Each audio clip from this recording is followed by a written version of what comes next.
line bi xal na indi jafe-jafe su ko defee ñu fexe ñu indiwaat ko ci line bi rek ñoo mën a xam ni mu doon jëm a explain foofu ci AIC gis ngeen Essa Faal mu ngi noonu ba léegi di dox di utali AIC seen béréb bi pour mu jébbal ay kayit yi nga xamante ne loolu la ñoo xaar ci moom comme ñeneen ñu ko defee depuis samedi ba léegi yëf yi daanaka sori na tey ak suba ëllëg la ñu daal di jeexal li nga xamante ne mooy nomination si den su ko defee mu gis lu des mooy AIC ñu war a càmbar kayit yi den ñu def ko ci biti pour nit ñi ñëw seet li nga xamante ne mooy kayit yi loolu samedi lay doon su ko defee dimanche ñu xamal réew mi ñi nga xamante ne ñoom ñoo qualified wala taxaw pour bokk ci élection yi ñoo ñëw loolu nag mu nekk lu am solo xam naa Gambien si yëpp ñu ngi ko xaar bu baax a baax Essa Mbye Fall xam ngeen ko duggan ci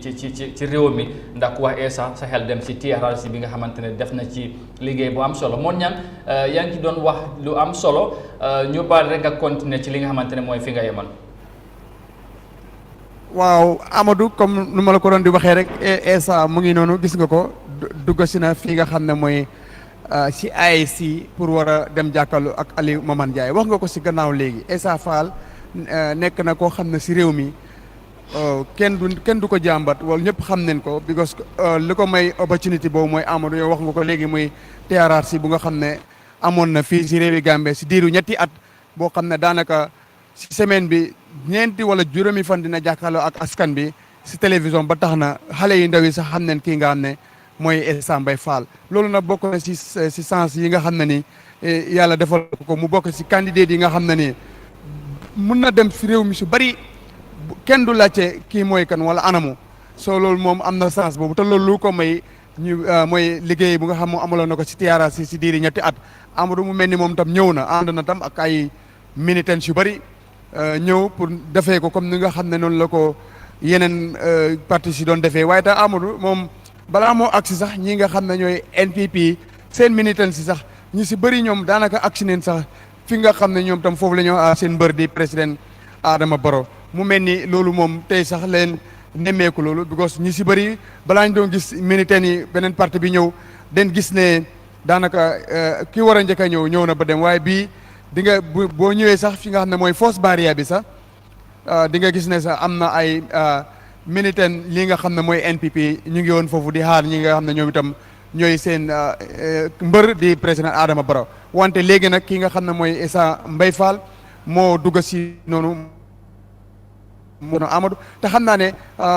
bu jógee si lii rek dina jàkkaarloo ak taskati xibaar yi Amadou si fekk. exactly ci kanam tuuti xam naa loolu dafay am su pare ak AIC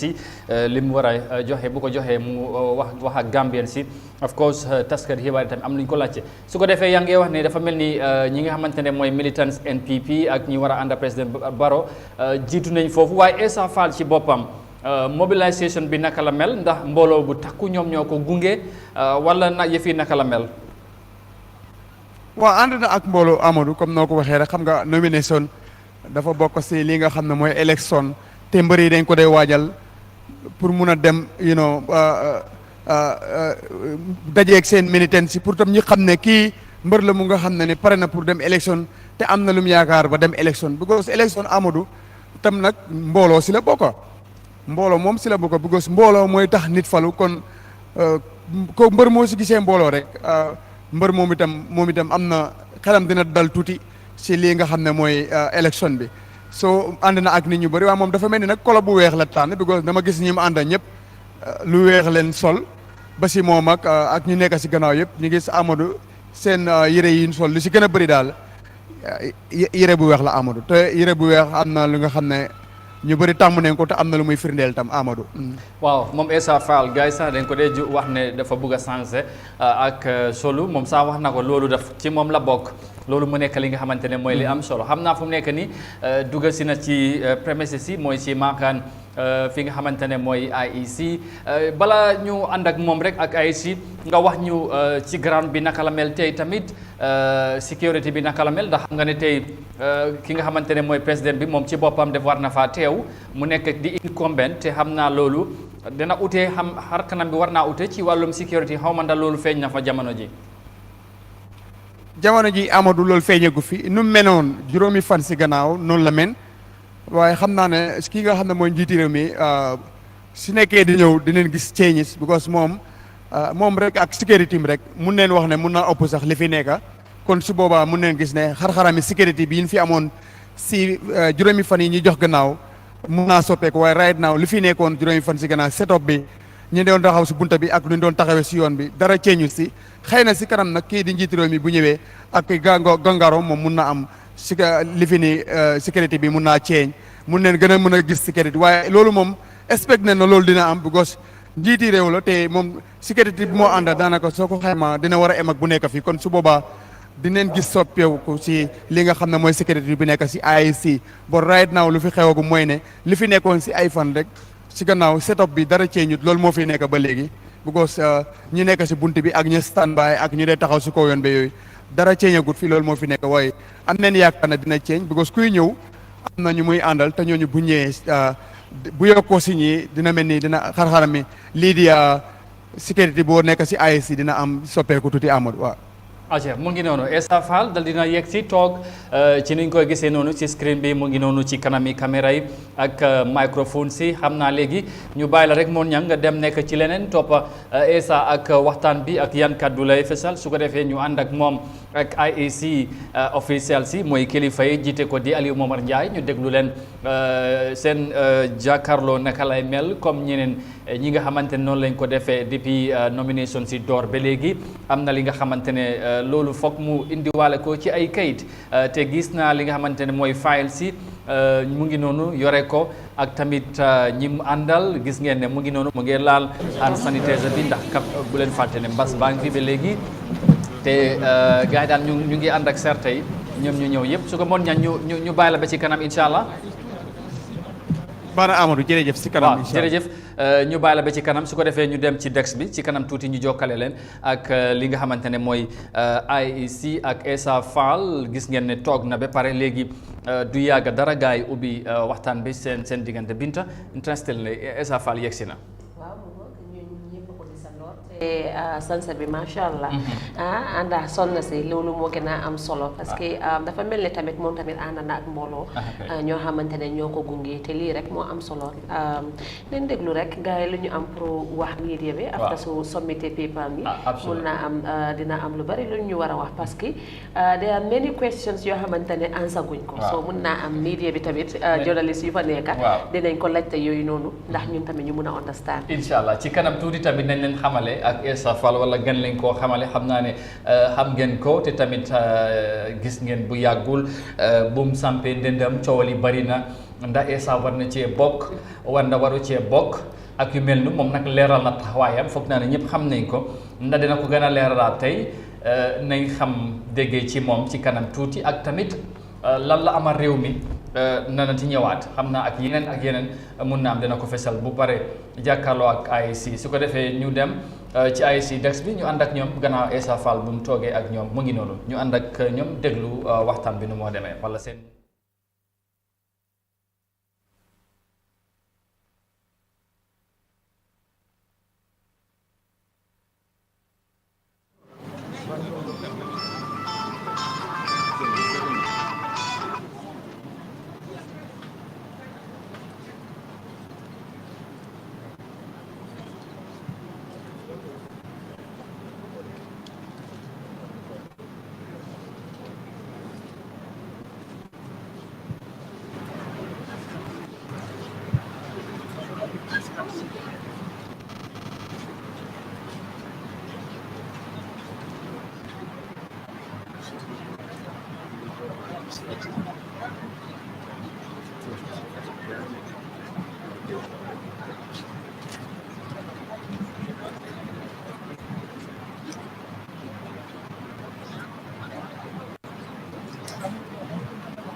Well, good morning to you all and welcome. Let's start with silent prayers.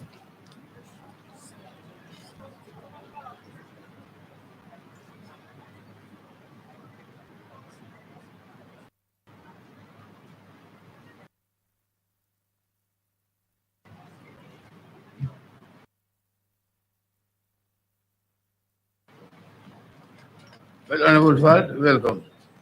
Thank you very much, sir. You are here for the nomination, Yes. and the procedure is that you have to submit all the documents that are required to be considered. Please let's have all your what you brought one by one. Thank you very much. Um, by your checklist Yes. of the nomination requirements, we are providing the following documents. That is a checklist which so that you can follow with me the types of documents I'm going to submit. So it's a file. Just put this. We know this checklist. Just give it to us. That's right. This is copies of my expired and current passports, which prove my citizenship as a Gambian. Mr. File, the procedure here, just with us, we go through it, and what we should take, we take it, and what we should not take, we give it back to you. But don't meet us.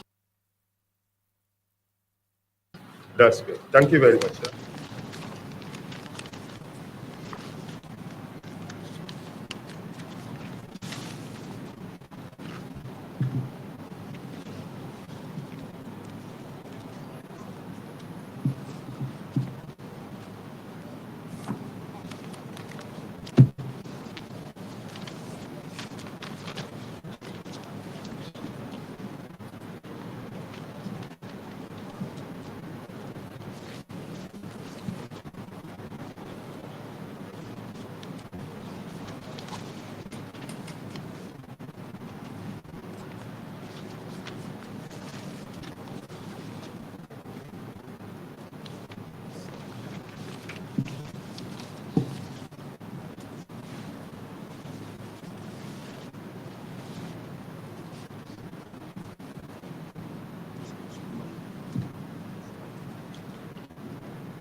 waaw kooku mooy Essa Mbaye Fall gis ngeen ko noonu gaa yaa ngi seet li nga xam ne mooy ay kayitam moom itam nag mu indi li yëpp ay document la gis nga ñeneenti box yi nga xam ne dafa fees ak ay kayit ak yeneen ay enveloppe kon mu mel nii te gis nga sax moom bu mu jëlee lu mu wax li nga xam ne mooy ay si chairman won na ko ne li nga xam ne la yoon laajte pour moo war a ñëw nominé ci kayit yooyu laa indi te daf ko bëggoon a sax names di wane kayit bu nekk waaye dafa mel ni sax ñii di IC bi dañ ko ne pour mu joxe ko rek ñoom dinañ ko nemmeeku mu mel ni kon nit la ko xam ne nit yi looya la nit luwaa la si yoonal ak yoonal loolu si la xam-xamam màcc soo kon bu koy IC joxe kayit nga xam ne mooy tax candidat li la war nga indi ko kon si moom mun nañ dafa jot ne kayit yi ko war yëpp dina ko indi parce que nit la ko xam ne si ay kayit li lay dund te comme que ay si ñoom jox neen la seen kayit na la lii leen laajte kon yenn yu bëri candidat yi ñëw ba fii mu manqué si ñoom loolu tam dafa xaw a doy waar bu baax a baax te nag lu em ni lii di président soo ko waree jiite kayit yi nga xam ne moo war a tax nga am ko yooyu war na ko wut te mu nekk lu nga xam ne candidat yi ñu ngi ko doon waajal ay weer si gannaaw ten bu ñu toogee ba léegi candidat yi bëri ñëw benn ñaar ñett dañ ko manqué lee waaye ay nen la wax pour nga dem indi ko balaa li nga xam ne mooy ay fan soo loolu tam nekk doon nga xam ne ni ñu bëri dafa mel ni daal xëy na politique bi moo leen jàpp wante war leen am ñoo xam ne ñoo responsible loolu mbiri kayit yi ba nga xam ne ni kayit riit tam looya la nit luwaa la si yoonal ak yoonal loolu si la xam-xamam màcc soo kon bu koy ay si joxe kayit nga xam ne mooy tax yoon santaane nekk li nga xam ne ni am solo la gis nga ko Essa Mbaye Fall ba léegi gaa yaa ngay càmbar kayit yi lii nag mooy càmbar bu njëkk soo ñëwee ñu neen càmbar kayit yi waaye samedi candidat bi nga xam ne nii ñëw nga fi def sa nomination si la ñëw def laas càmbar bi nag gëstu kayit yi yëpp méngale ko ak lu ay si teg ndax yow yoon dina la may pour nga bokk si ñi jongante si presidential election December 4 buy ñëw IEC dinañ la ko yëgal kon mu mel ni mun neen wax ne càmbar bu njëkk bi IEC def nañ ko am na ñu manqué la ay kayit waaye IEC jox nañu ñu chance pour ñu dem indi li nga xam ne mooy kayit yooyu waaye laas càmbar bi foofu chance nekku fa gëstu boobu noonu yoon dina la daganal pour nga bokk si jongante bi wala doo si bokk rek su ko defee loolu nag incha allah samedi waxee kon ku ñëw def sa nomination rek yaa ngi desee nag beneen xibaar booy xaarandeku mu jógee si IEC buy wane ne say mbir set na say kayit set na mun ngaa bokk si December election 2021 bii di ñëw wante ñëpp nag mais fi njiiti réew bi si ñëwee sax duut ne candidat am daf koo xam tey jëlee waaye dinañ càmbar moom itam ay document am seet kayitam yi yëpp ba pare moom it samedi ñu càmbaraat ko def gëstu yi ci war yëpp su fekkee ne yoon may na ko mu taxaw moom itam samedi la see xam dara loolu nag nu mu dalee ki njëkk a ñëw depuis juróomi fan si gannaaw ba tey ba si njiiti réew noonu la ko ay si doxalee kon mu mel ni ay si desal neen liggéey bu bëree bëri lu dem si fukk ak juróom-ñeenti candidat wala fukk ak juróom-ñetti candidat ñoom ñëpp nañ càmbar seen kayit yi xam naa ne loolu dina yomb si IEC because ñoom xam ne li nga xam ne ni loolu leen soxla pour nit ki indi ko si table bi pour mun a bokk si jógante December 4 2021 election waaw su ko defee itam candidat si itam si fekkee ne ak konito kayit bi leen IEC jox den pour ñoom itam ñu mun a na leen lii leen bëgg a lii leen nangutoo gis nga boobu benn la si kayit yi ñu ngi noonu gis nga ko ñu ngi ko seet indi na ay kayit yu bëree bëri ñetti wali si ndaw sax mun nga ko ooyee boobu bu dee file it rëy na yëpp ay kayit waaye lii du bett kenn because niti loi dafa góom kayit mu tax tey feeñ na te candidat si bëri indi neen waxande kayit jóori kayit am na ñu nga xam ne lu yem rek leen indi wante loolu yëpp li ci gën a am solo mooy lii nga xam ne la ay si soxla rek nga daal di ko indi sa mbiri alal dinañ la laaj ndax mooy ngay fay dinañ la ko laaj yooyu noonu dinañ la laaj sa kayitu judd bi wala sa passeport sa voters card bi di nga ko indi wala tey waaw sa jaar-jaar sa manifesto bi waaw loolu yëpp di nga ko indi pour boo jëlee réew mi loo paree defal réew mi yooyu foog nga teg ko ci teebalu ki nga xam ne mooy ASC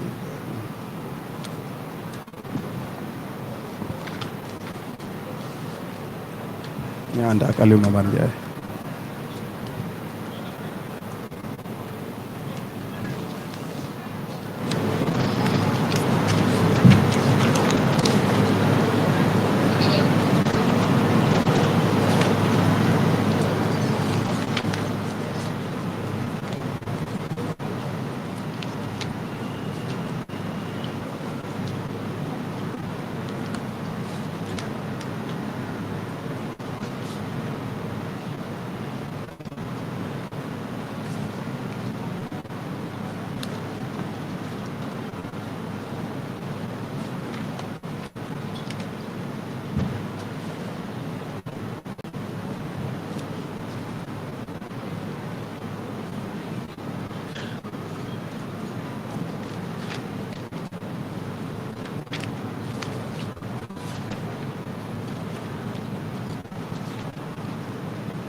one is you taking? Mr. Farr, which one are you taking? This one or this one? That is the symbol. We put it in the white background so that it would be clearer. This is the symbol as depicted on our colors. So we'll withdraw this one and we maintain that one. And what is the name of this Background so that it would be clearer. This is the symbol as depicted on our colors. So we'll withdraw this one and we maintain that one. And what is the name of this symbol? It's a boat with a united people. Can you please write it down for us? Much obliged.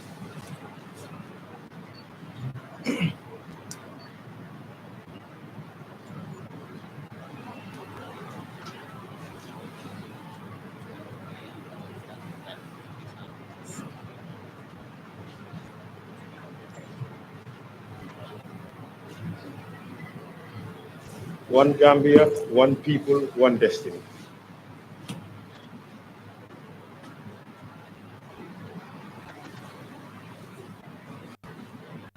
Which is your color? Yes, turquoise.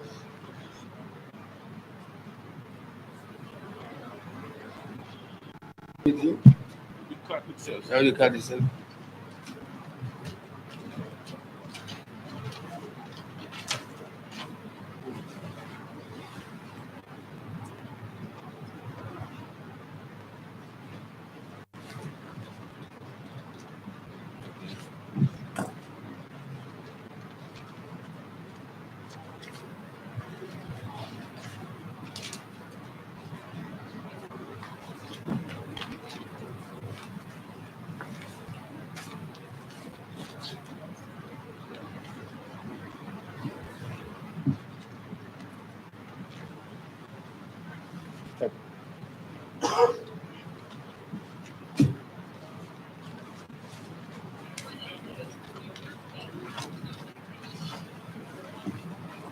If this original, so you have to return it. Yeah. And this is a photocopy. Originals. No, these are photocopies. Yes, but here are the originals for you to sign.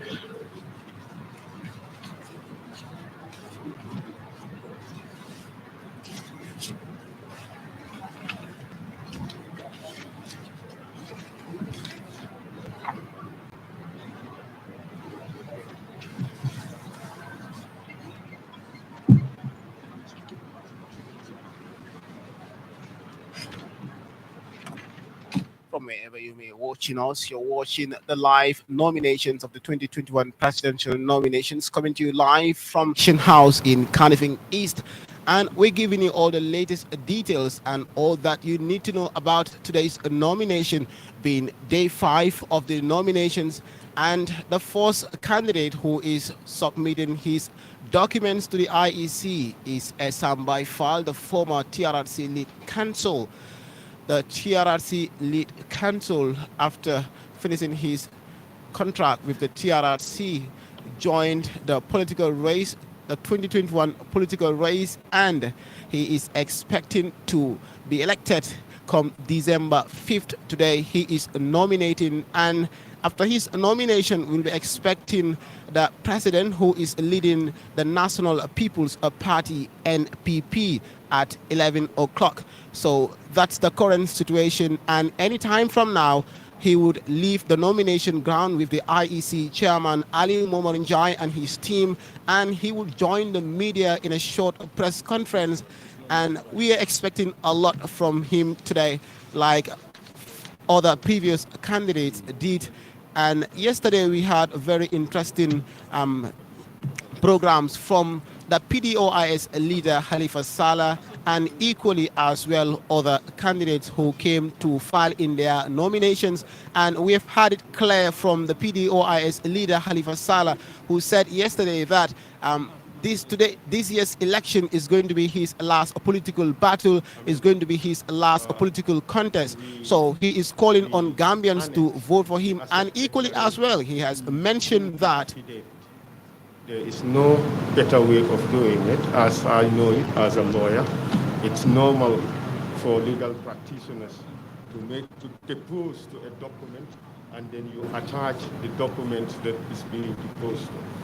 But if the IEC prefers it a different way, we could do it differently. But strictly speaking, legally, this is correct.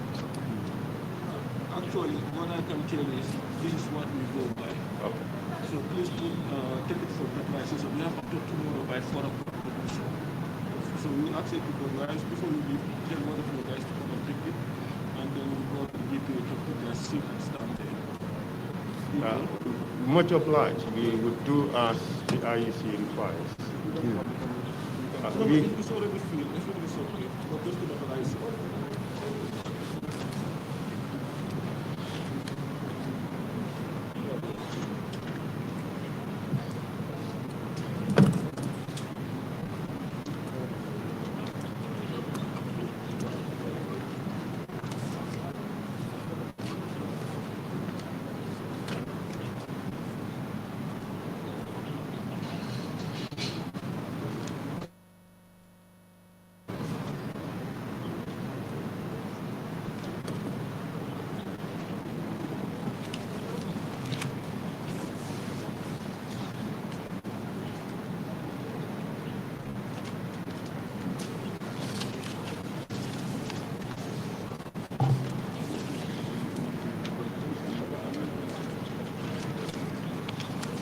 they're still submitting his documents to the IEC, and it seems that he is still struggling to deal with certain changes on his documents. And that's the live scene outside, and we can see a jubilant crowd all waiting for the former lead counsel of the TRRC, who is now facing the IEC chairman Ali Mohamed Njai and his team with the nominations. It's interesting, actually. It's really interesting out here, and they're all out to support the former lead counsel, who witnessed several testimonies at the TRRC following the formation of the TRRC by an act of parliament in 2017. And most people argue that the TRRC lead counsel, the former TRRC lead counsel, Esafal, was able to convince most people during his sittings, and how he was able to cope and handle witnesses during proceedings. So that's a live scene here, and we would just leave you with. And of course, on Thursday, all your submissions will be subject to a public scrutiny. Thereafter, we'll let you know the situation, whether you are accepted or not. Good luck and God bless. Thank you.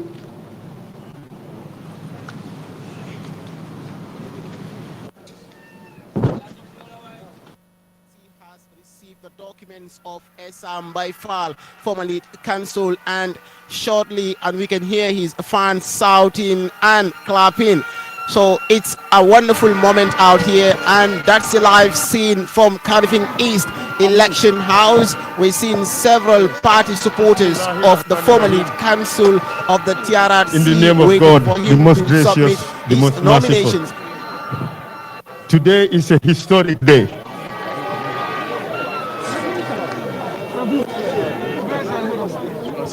Today is a historic day.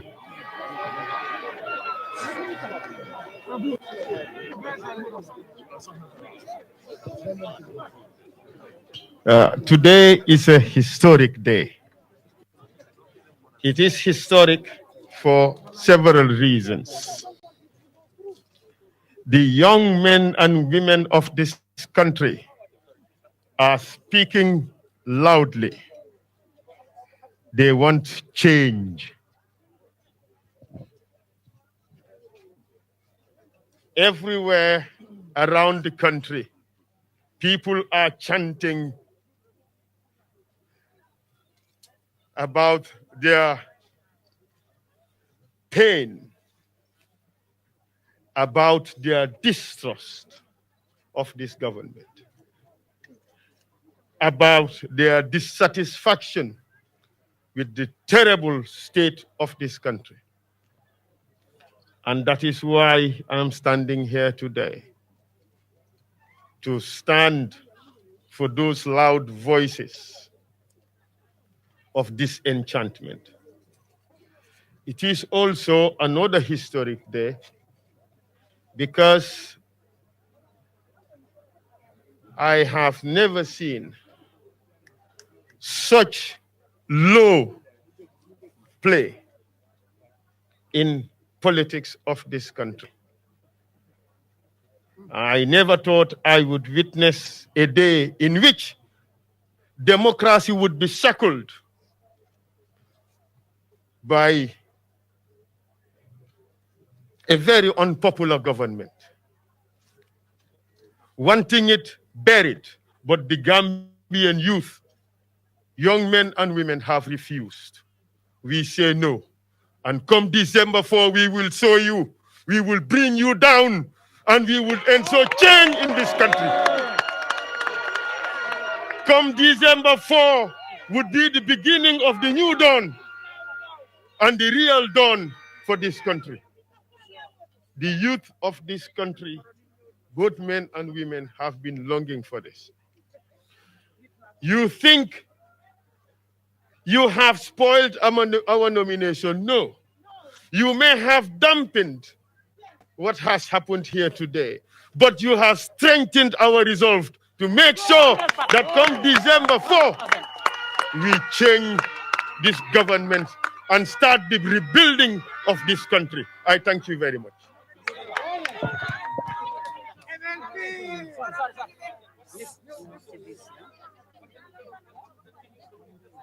Could you say again, sir?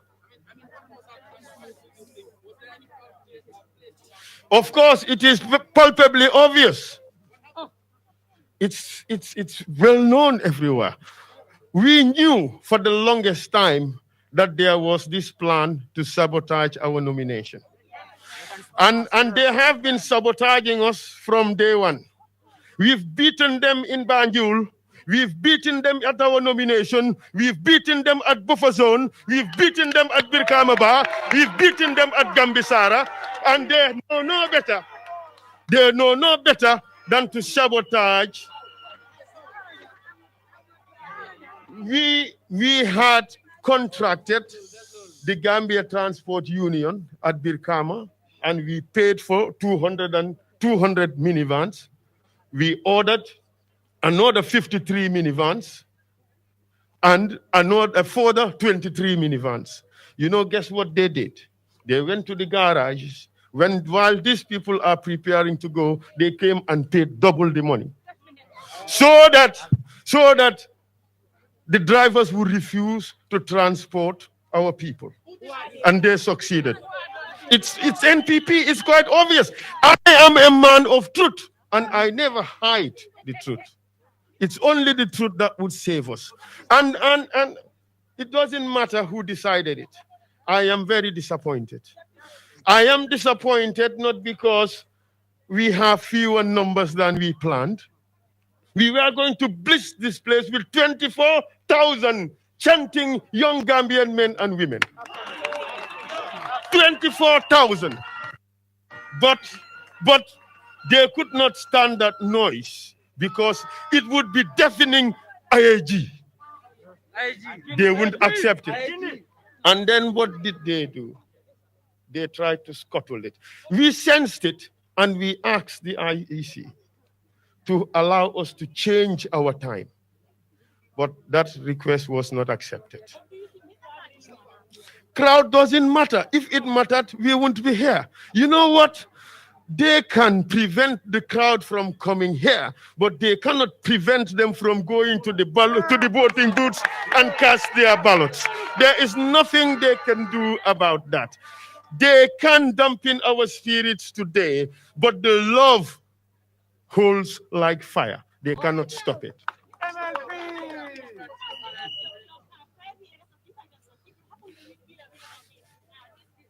But I have been talking about this for the longest time. I have been talking about it for the longest time. Youth empowerment is fundamental to change this country. We have to end the corruption in this country. This is state capture. This is the best example of state capture. What happened today is the best example of a mafia-type government. What happened today? It epitomizes it. But you see, we are not interested in these little side shows. I forgive them. I forgive them. But you know what? The young Gambian youth would not forgive them for trying to scuttle their democracy. And come December 4, they would punish them for their ill-advised misconduct.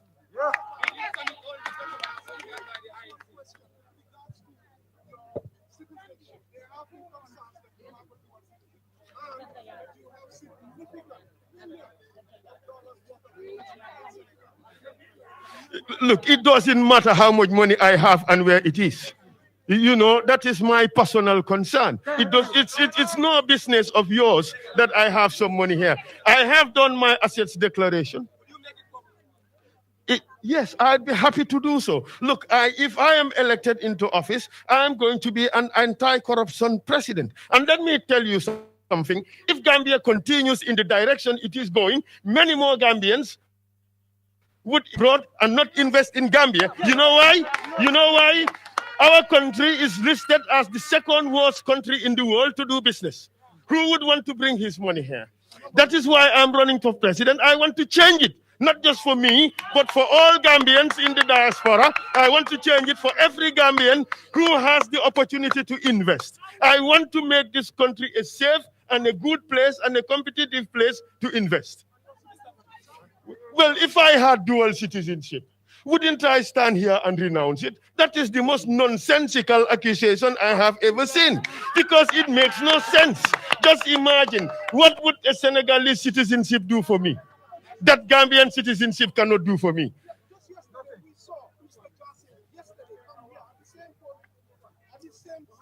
But you suggesting, well, I'm not Mr. Jassy, sir. Look at me. I am very handsome and looking young. I'm not Mr. Jassy. And in addition to that, I have, look, if I had Senegalese citizenship, it does not do anything for me that Gambian citizenship doesn't do. And the thing is, if I had it, I would have renounced it.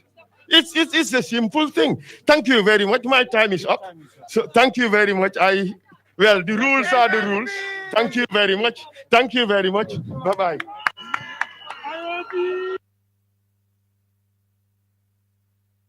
That was Yahya Jammeh speaking there to the press shortly after submitting his nomination papers to the Independent Electoral Commission, and a very similarly, of course, energized and defiant Yahya Jammeh there speaking to the media. And he spoke on so many pertinent issues, like many others, in what he regard as the state of the country and some of the things he feels he's not going right as far as he is concerned. So we should be expanding the discussion with our reporters on the ground who were keenly listening to Yahya, and also, hearing from the horse's mouth from Yahya Jammeh there. Of course, he have talked on the state of the country, why he intends to run for the presidency. He also talked about, of course, his nomination arrangement. He think there were some sabotage done by the government. But let's go straight now to Usman Jata. He is live at the IEC ground. Usman, thank you very much for joining us. Yahya Jammeh just submitted his papers and talked to the media. I mean, he spoke on so many issues, but what can you tell us about Yahya's statement? It seems not to be happy with some of the things that happened with regards to his nomination today.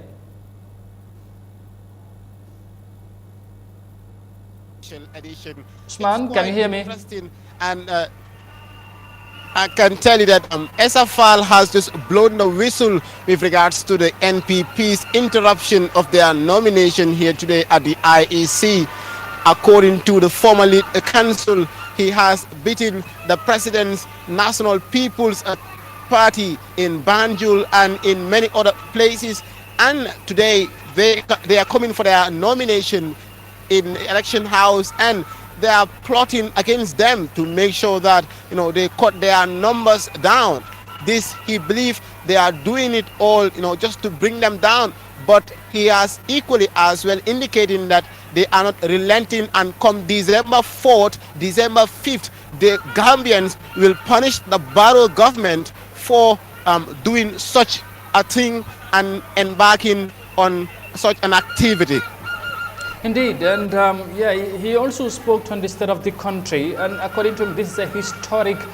moment because, I mean, what has happened to him, and probably some of the things that you said, he have allegedly said is done by the NPP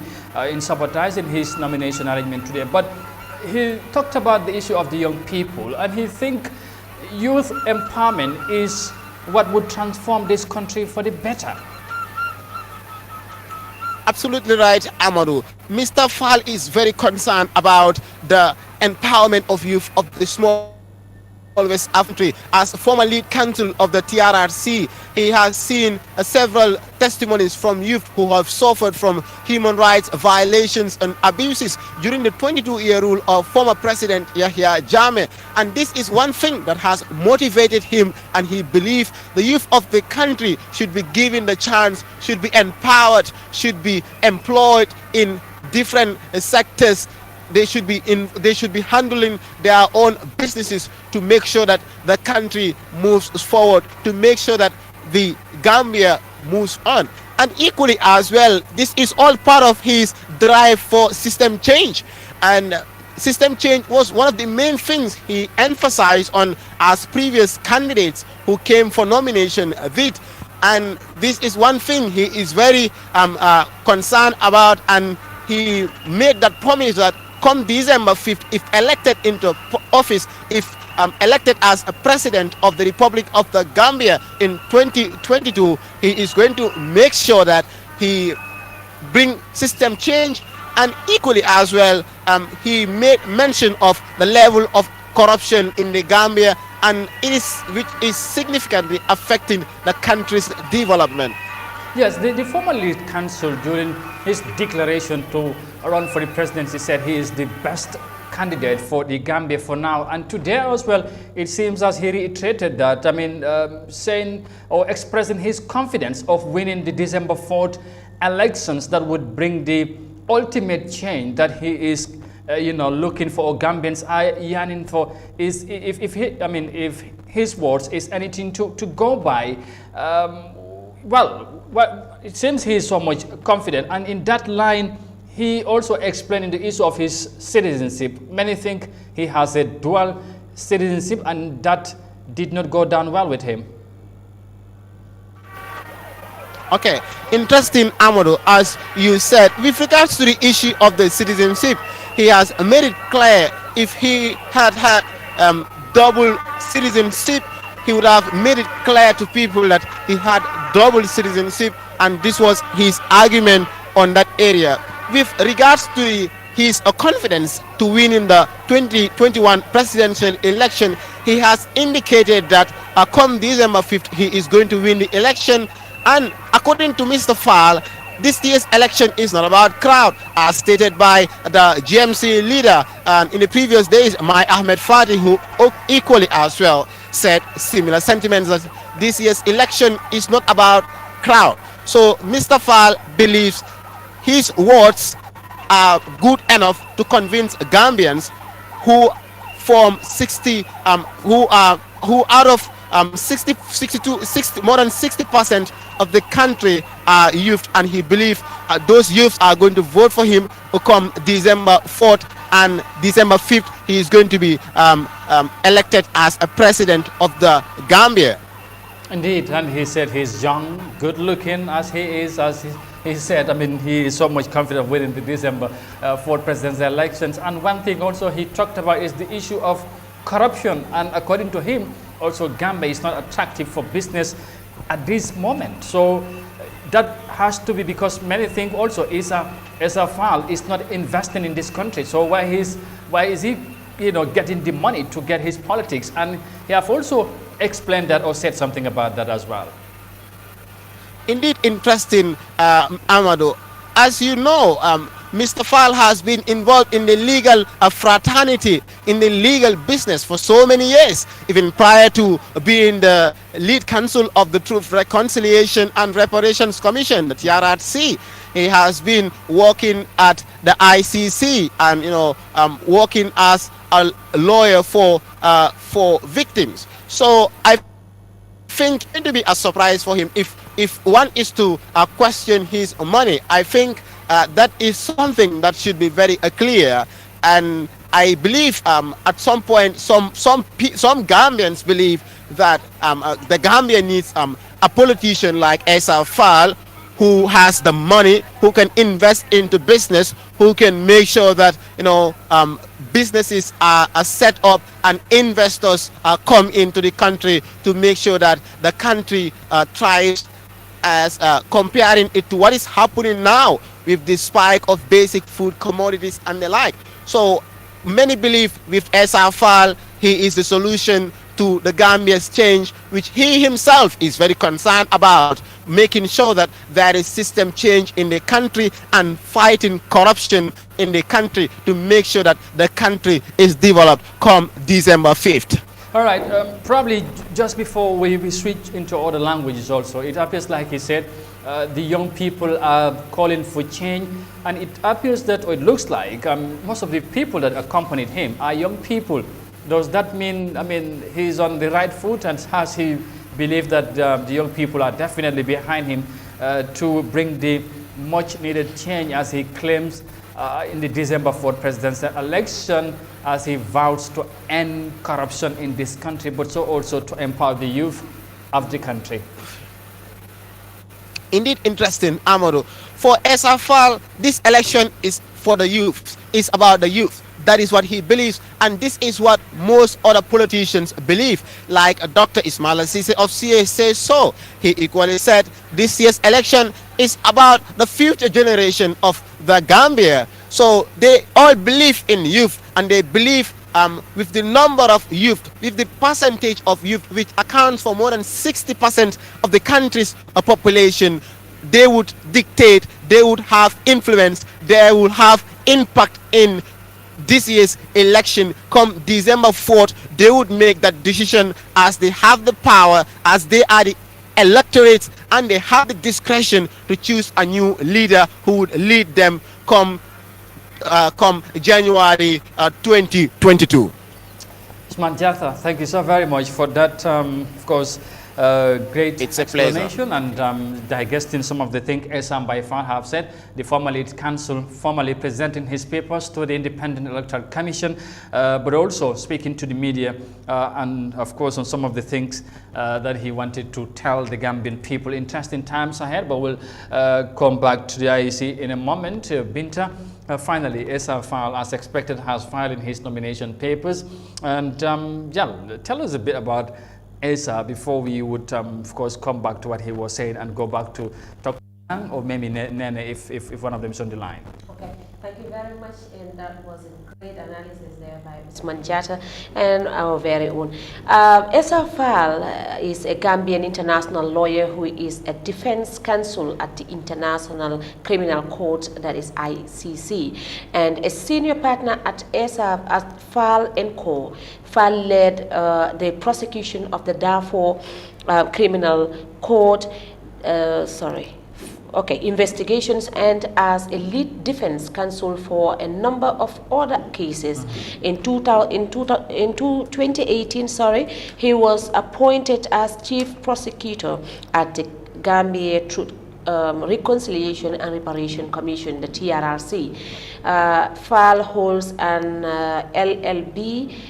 from Forever College, University of Sierra Leone, and an LLM in Legislative Drafting and Public Law from the University of the West Indies. Yeah. From there, of course, we cannot say everything, but he, of course, went to so many, he's been a lead counsel or counsel to so many other people internationally. Yeah, and this includes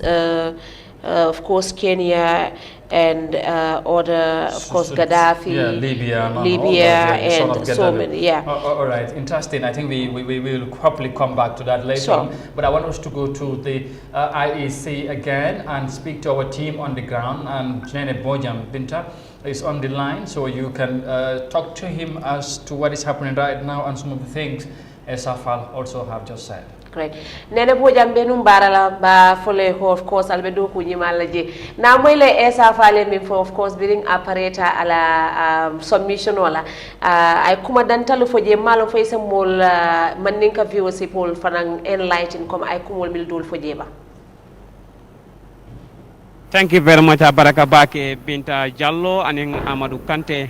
do kunyimalba mina studio kono jeto. Nin tembe na bawo ndalta ko lam yalan ko sila koto min bita kan sate koto to birin nga kumande birin kunun ko ma tilinani ko man to bika tilulun jangote butum bi min nata mo folo wala kata esamba quality mi yalan ko akata moto mi yalan ko ay lonke gambe janne mojma bala long time ni wato mi yalan ko atele keta kafo nyaton ko to mi yalan ko kisikisiro ke fanna mi yalon ko wala ba former president Jammeh mansa kunda min tambida dum katande ko min lata mo koton wali kan anin mi yalon ko ye tajirinte ya soto komi molla foroto tajirinte ya soto molla foroto de katandi ko ye bata min soto je butun esal nada ke moti ay lead council yake go temboto bi somanda esa fal nata nala mol miyan ko mo keme ke mol bulata no mo pour kana ka fana dandang kana ka sulake bankola fanala ka simpata katande ai sila ko ite fana mu kapolti ka fomi ya defa nyaton ka ya katande ko fana ba sulalen bankola budu wo kamala bir Mr Fala nata nan duma wala kedane ai sila tunkungol katande ko katarambulo jibe tarambulo miyan ko balala min kan bawo ni tanata ya tarambulo nda ai sila tarambulo e kata embini walla butun wo kamara ay sinata tandala ko butun nin kumu akamta ko tiri kilim fulan nyaw wala kata sibiru ngoti wolne atandila ka tande ko fo AIC la simfanyalu ye jeri kila ko wala fo fande fo me fande pour kay tande gambino la butun aboto ta anyinin karen jabiro soro fanna mi yalon ko wala nindi ko ilafta lola mansiyala bari ko komi ka fo ko dual citizenship yala be bulo kono mandin kol kaf me ko ya fula tiyolo muyti mi yalon ko wolon gambe ni senegal ti bare esa kamin tandi wolon nin ko nin natam gambe noti senegal e kuka e kunyon tan munata kukan no gambia min batambile woti o da kamunta ko hansay esa jiko ne lanno so katandi ko asalono gambe banko kande kam man sia nyinin nyinin kan jabiro fana mi yalon ko ya tandi ko esa tumuro fanke katandi ko pati kahme MPP ay kumo fota katandi ko niajala mol fa jababa man sia ay boso ninne boso nin min so nin vanol nin taram fengol mi yalan ko kam mol yornan ka bonan banko tunkundo kananan pour kanani nomination la mi yalan ko cede andir wani ka ko manyarandi kana ay sila fanala akko butun ka fo ke mi yalan ko MPP tada jeto wodla isa sula bakale andung je amon kontano fana katande ko MPP natano ade talule jojo MPP kemele jo wolia pour min sa sabno ala mol kannano ako bari woma MPP kanande mi MPP kanande wolo nindi ko ataro la banko la jama balleto ay MPP la mol busa woltore kantum wolon kay molle finde no wolon ko siara MPP la molti so ngamira wo jus la baliya wala be MPP fe nyola wala asabu yo ma nyakela ako bari MPP kanada wotode ye ben bendulato lumine ka me bendula wolon December 40 ni benta wolo minna dala benta wolne balna e ka fo on the 4th December ako kuroba ko lo lungole ako bara min folo wala nindi ko gambenol mantara sinola gambenol molete mi yalon ko ila samay wollon ye fendelon mi yalon ko itel be bada sulan fenne kay gambel ako birin ala taman sero nala krosiro gambe banko kada banko mi yalon ko atelon banko fulan jangot mi yalon ko atel fuara bankol beti dunia kono e sala bankero ni fo e sa e banker jama balle fo mi yalon ko niya jibe wolon nindi ko natelo da tiara signatelo wala tumamina nalo tiara signature tumo minna ay kala mol fo ay diamol fo wala ni ko atandi ko ala tiara signaton ko ya bemu ne ka gambe fasa ka gambe bondi woto waya sulale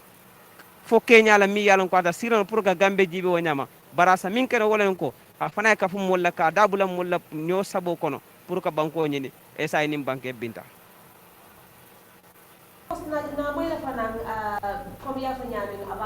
comme MPP party yo yala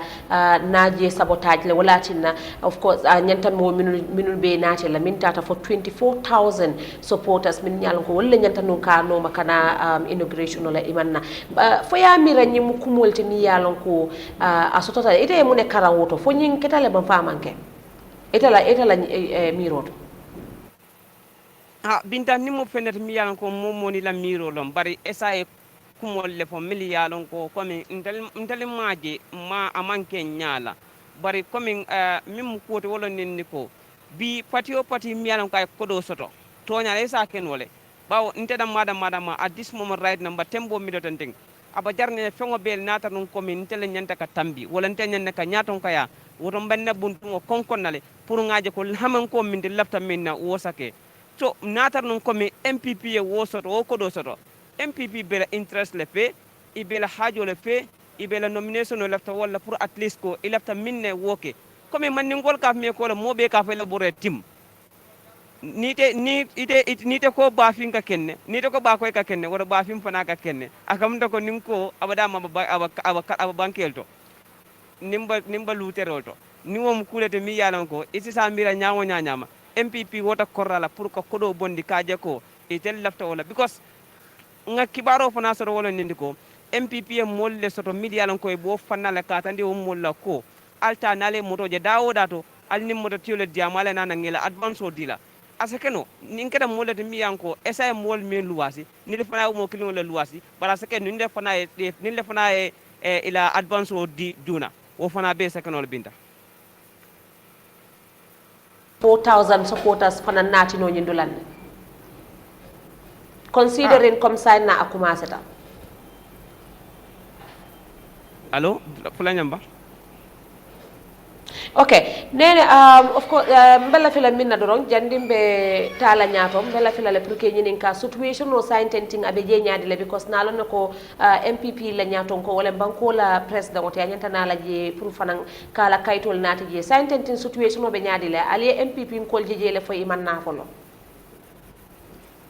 binta baraka ba ko nyenen karo kuma ba ke MPP ko birin somanda jani esaf alfa la mol kanana MPP ko dol bi janne fang mili yalon ko yalon nta fol no ko nim MPP 100% wonte wala manke MPP bari yeti sado je mo bare salon ko umari aba empati karato woto wol bi janne birin somanda jama ba bi jang e be ndalo lel wol ko ngayla jere pour isaje ko baw mo do ko leta den butum wom penet miyanko e bi janne birin somanda at this moment right now mo be la fannala to AIC bala fannato media be la fanna security be la fannato dulabe be temberen dulabe mo to kur nga nyama pour kaje ko ko eta nyama ko be nga commence nyamin nsala bando wo nyama mantara larim fanan komi ka foko nyim parti nangam nyantanala le follow faye ta jandim parti dol la supporter sol bina because ni ko MPP la parti supporter sol nata le follow janding esa fal fa wala molbina nakata luwa be landirin jele ya bera woto luwa man tinyaba namiro to nata non komi wolom luwa ni safono ko jenketa kantung bari supporter sol wol nata le because to momine wato ben telephone be dun kan mol tara jande milliard ko wala bi jani esa falla mol kanana bar min ko mayata wolo ninde ko pati nim pati la bengo anim pati la nyoje min ko mata wala nin ko hadamadiya wala nyanta ko malan tel damal tema comme na dia mon kam min foko janni carte fayo kanana janni man se kana ene mollam janni ka ke fenti ene mollam woto nim fengo fena fana tambida kana tambi ke fongo tambi ni moyela place because wo mol min be kana janto milian ko pati different pati lam dobe MPP dobe SFL itelle bota korra killing itelle bota su killing itelle bota kabila killing so ni wala ñu fana tara wo fana de min kum mata ba ko lon ko moyta hakilo le timmane ka hakilo tamando fana la wo kum mata ba ka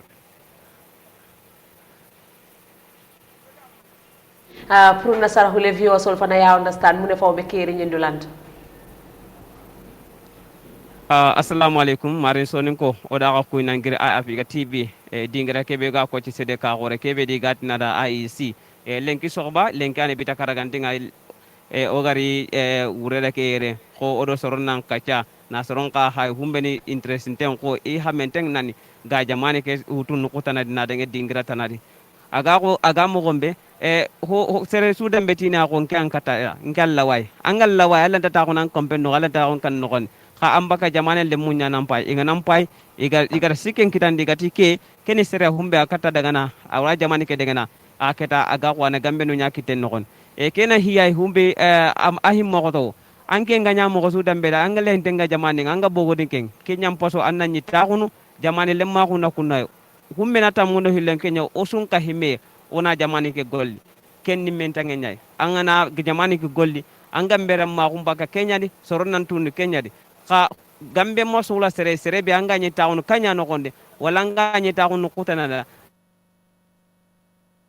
anga tini kempe de gambe ma xum legi so sa fal kenya li e sa fa so tane tierra si kanan keke hum wati ken no gondi ko na soron katu wati ken no gondi soron anta sana ko alla anta soron alla lengando serandi gam kumbalanta anta walla anta muku kenni serai soronga sankono sanko nganya sorno kon katunde sogondeng ade higabe ati jambe jamane ken nogondi kenyanya ani sere humbe gara ken groupe mutu kanan ka ko kenya ken groupe nogondi gat humbe TRC sa fala gari nda ko nanda andan kayti haranda boto hakanya gari IC killuku antero kenya IC suglana humbe ankena kenya wutu anga dagana IC gara tirindi kenya nanti ko keda oga hi kenya mo me kenya ni sibitin kotan kenya ni kote bo ko nanda mandange mama dange ha gino daga tirindi no jabinden karanga humbe na do jolon ngara kita ke baru utanu yera tirindi humbe kenya no ko anke ni anda kankira senegalia anka anako nukuhilli demani rem hilli demani lem hilli rem nyananga kenya ne gambe do senegal agara humbe ko kenya ni ko senegal gari no ko kulle nyeda no ko be gambe manna akenga ni gambe manna gambe ganda kenya nada ala kenja bine ko e akeni sere humbe agara Gambia war mo ko kebe no gondi kenyandi sugula kenyanda hay kenyandi toro itiranta taxunu mina jamane ke mundua ina wurunde nangere karta na katana anga nay musale ne antina ko estafan sere humbe la intena ko na Gambia na transform na ilan kupa ko aken simmenga momme yere Sudan simmenyan anke ngaranna simmenyan ka simme ke suna ko nyana bane kenya na Gambia wutu na haraku na giri hombi nga na da honkulen kenyani hike e ari ken ka kunanti ko e ida motonu gabe wutu no kutanadi ka manakanya MPP support tando MP sorong umbe gani baro soronga kunyan daga no ida motonu kusu wutu idi sutuka aga ko akenga na simma akenga na tangare kini moto gumukoy e baro soronda kame akini kunga ko manakanya aken sorom maka gabo ate ka ken su na mura ken su humbe gani hinta mundo hilo kenyani idaga nuku gabe rek idaga nuku gabe adi ida baro soron nyinonga igara serebe bagandi MPP sorom maken bagandi idaga dingira gabe adi igara serebe bagandi MPP sorom maken bagandi kenda kurandi kenan ko ida ken kase bagande su December ngana kinye iga serebe iga ko ci hunse kita baronta ken kita ka alanda do nge December abita na katandi akenda kan state house esa faler kiya osoto esa fan sere humbe aganye lida ko TRC dingira kebe kunya marantenga hadamare muku igara nyanto kebe ganya yaja meta muke nokoni wakati ke nokoni tampie ado kotoe ada hitana igara humbe kita esa faler ndakel kana kako kanware maren sadan ko da ko nangiri Eyeafrica TV aketa hikena ke muko nangiri Eyeafrica TV ko te sedeke gadna IEC binda kanware. That was Nene. Indeed, thank you so very much, Nene Bojan there from the Independent Electoral Commission, and of course we hope to also get Modu Mohamed Nyang on the line so he can also get us in the world of language. Of course, we know we of course we are diverse and we want to touch as many as the local language possible. Binta will get us in the fuller language in a while. But just to remind you that you are watching Eyeafrica TV and we are bringing you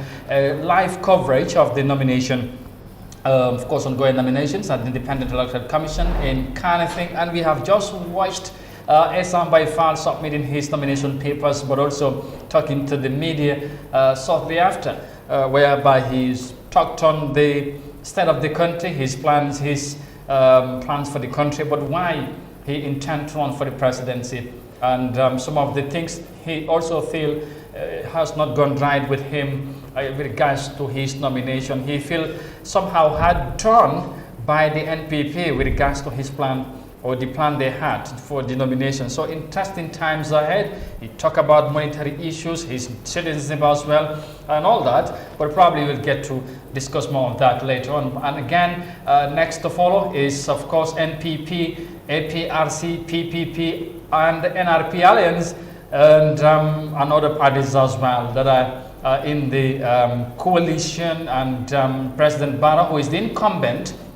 is expected also to file in his nominations. And I think, as you can see there, it looks like that's the president now coming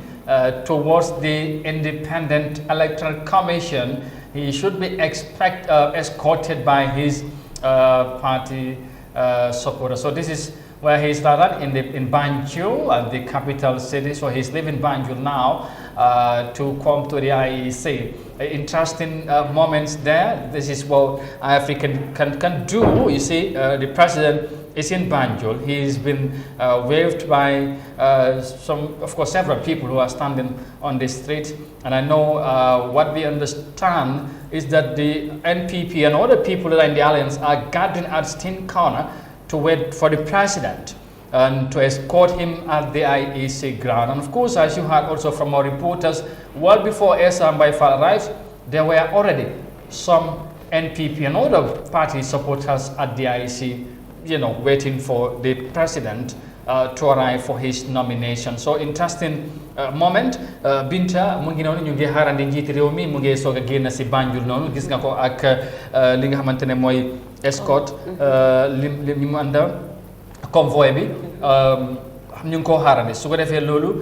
mu nekk loolu am solo xam naa ne gars yi koo xaar su ko defee balaa nga ñëw ñu dellu ci AIC Modou Niang mu ngi ci line bi Modou Niang ñu ngi lay nuyuwaat ñu ñëwaat rek ci li nga xamante ne mooy ci nominations yi président Barrow mu ngi ci yoon bi di ñëw waaye balaa ñoo wax ci président Barrow ñu wax ci Essa Mbaye Fall mi nga xamante ne ñëw na ba dem ñëw na joxe kayitam waaye gannaaw bu mu joxee kayit yi jot na gaaral ay kaddu diggante moom ak taskat xibaar yi lan nga ñu mën a indil ci loolu ci li nga xamante ne Essa Fall wax na ko.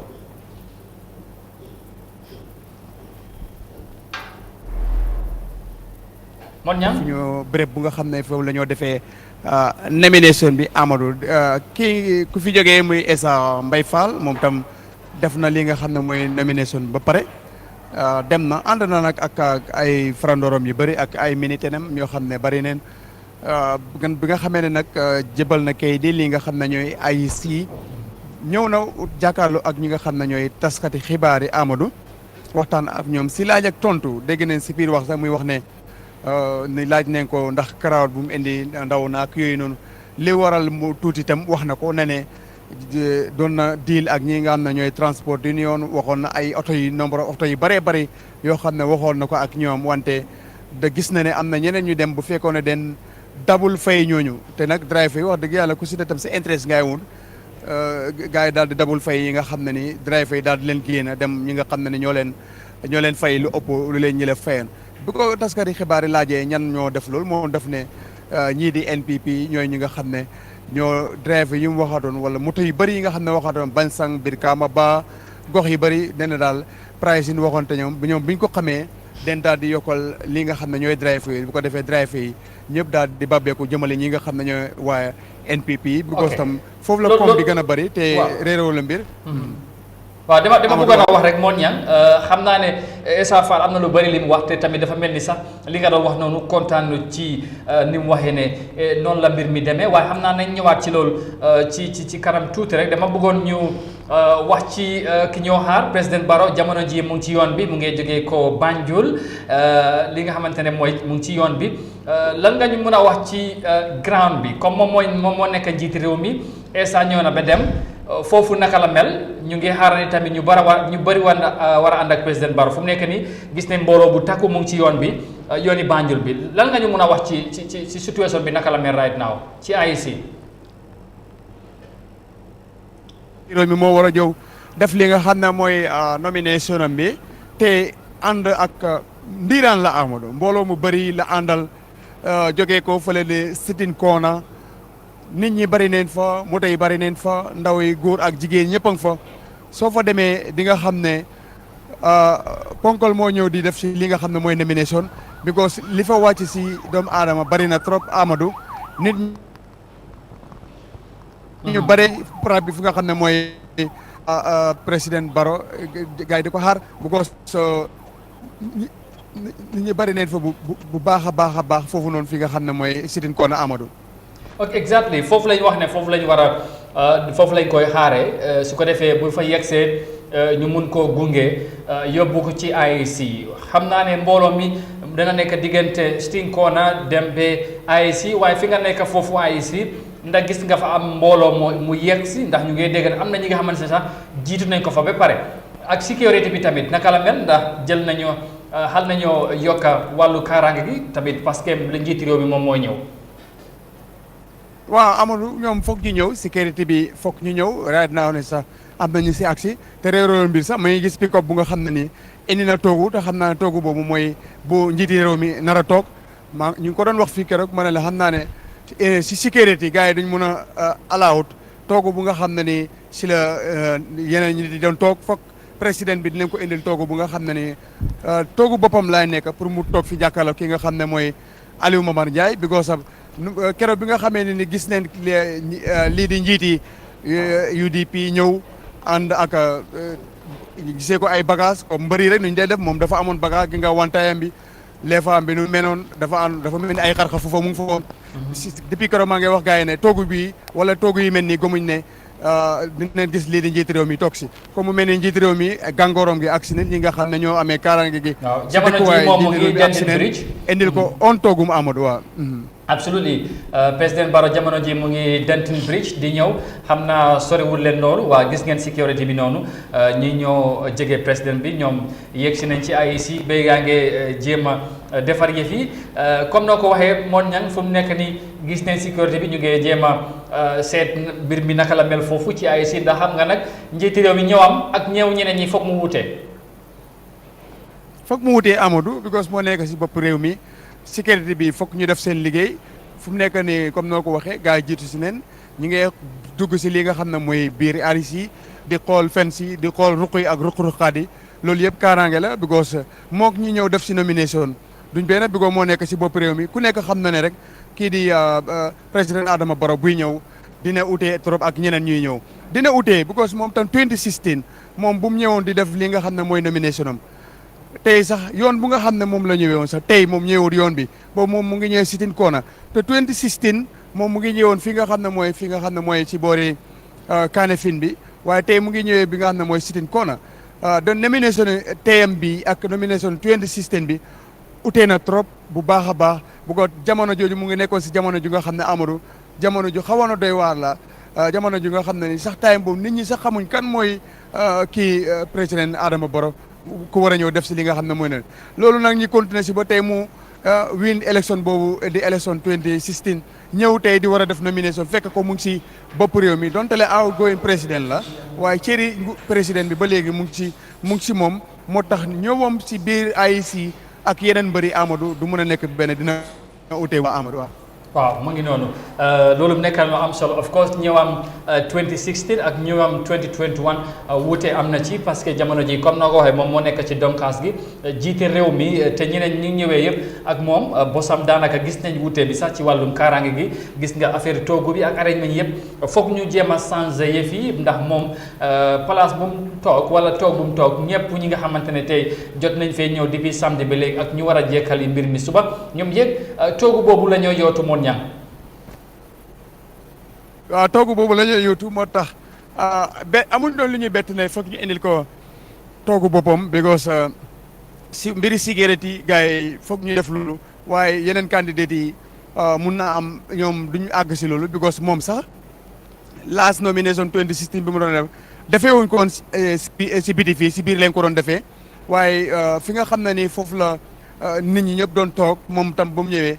foofu la doon toog waaye jamono jooju noonu mu ngi mel ni rek comme candidat yi nga xam ne ni ñoo fi nekkoon rek di ñëw waaye gis nga ko tam ki nga xam ne mooy njiiti réew mu fi nekkoon tam bi nga xamee ne ni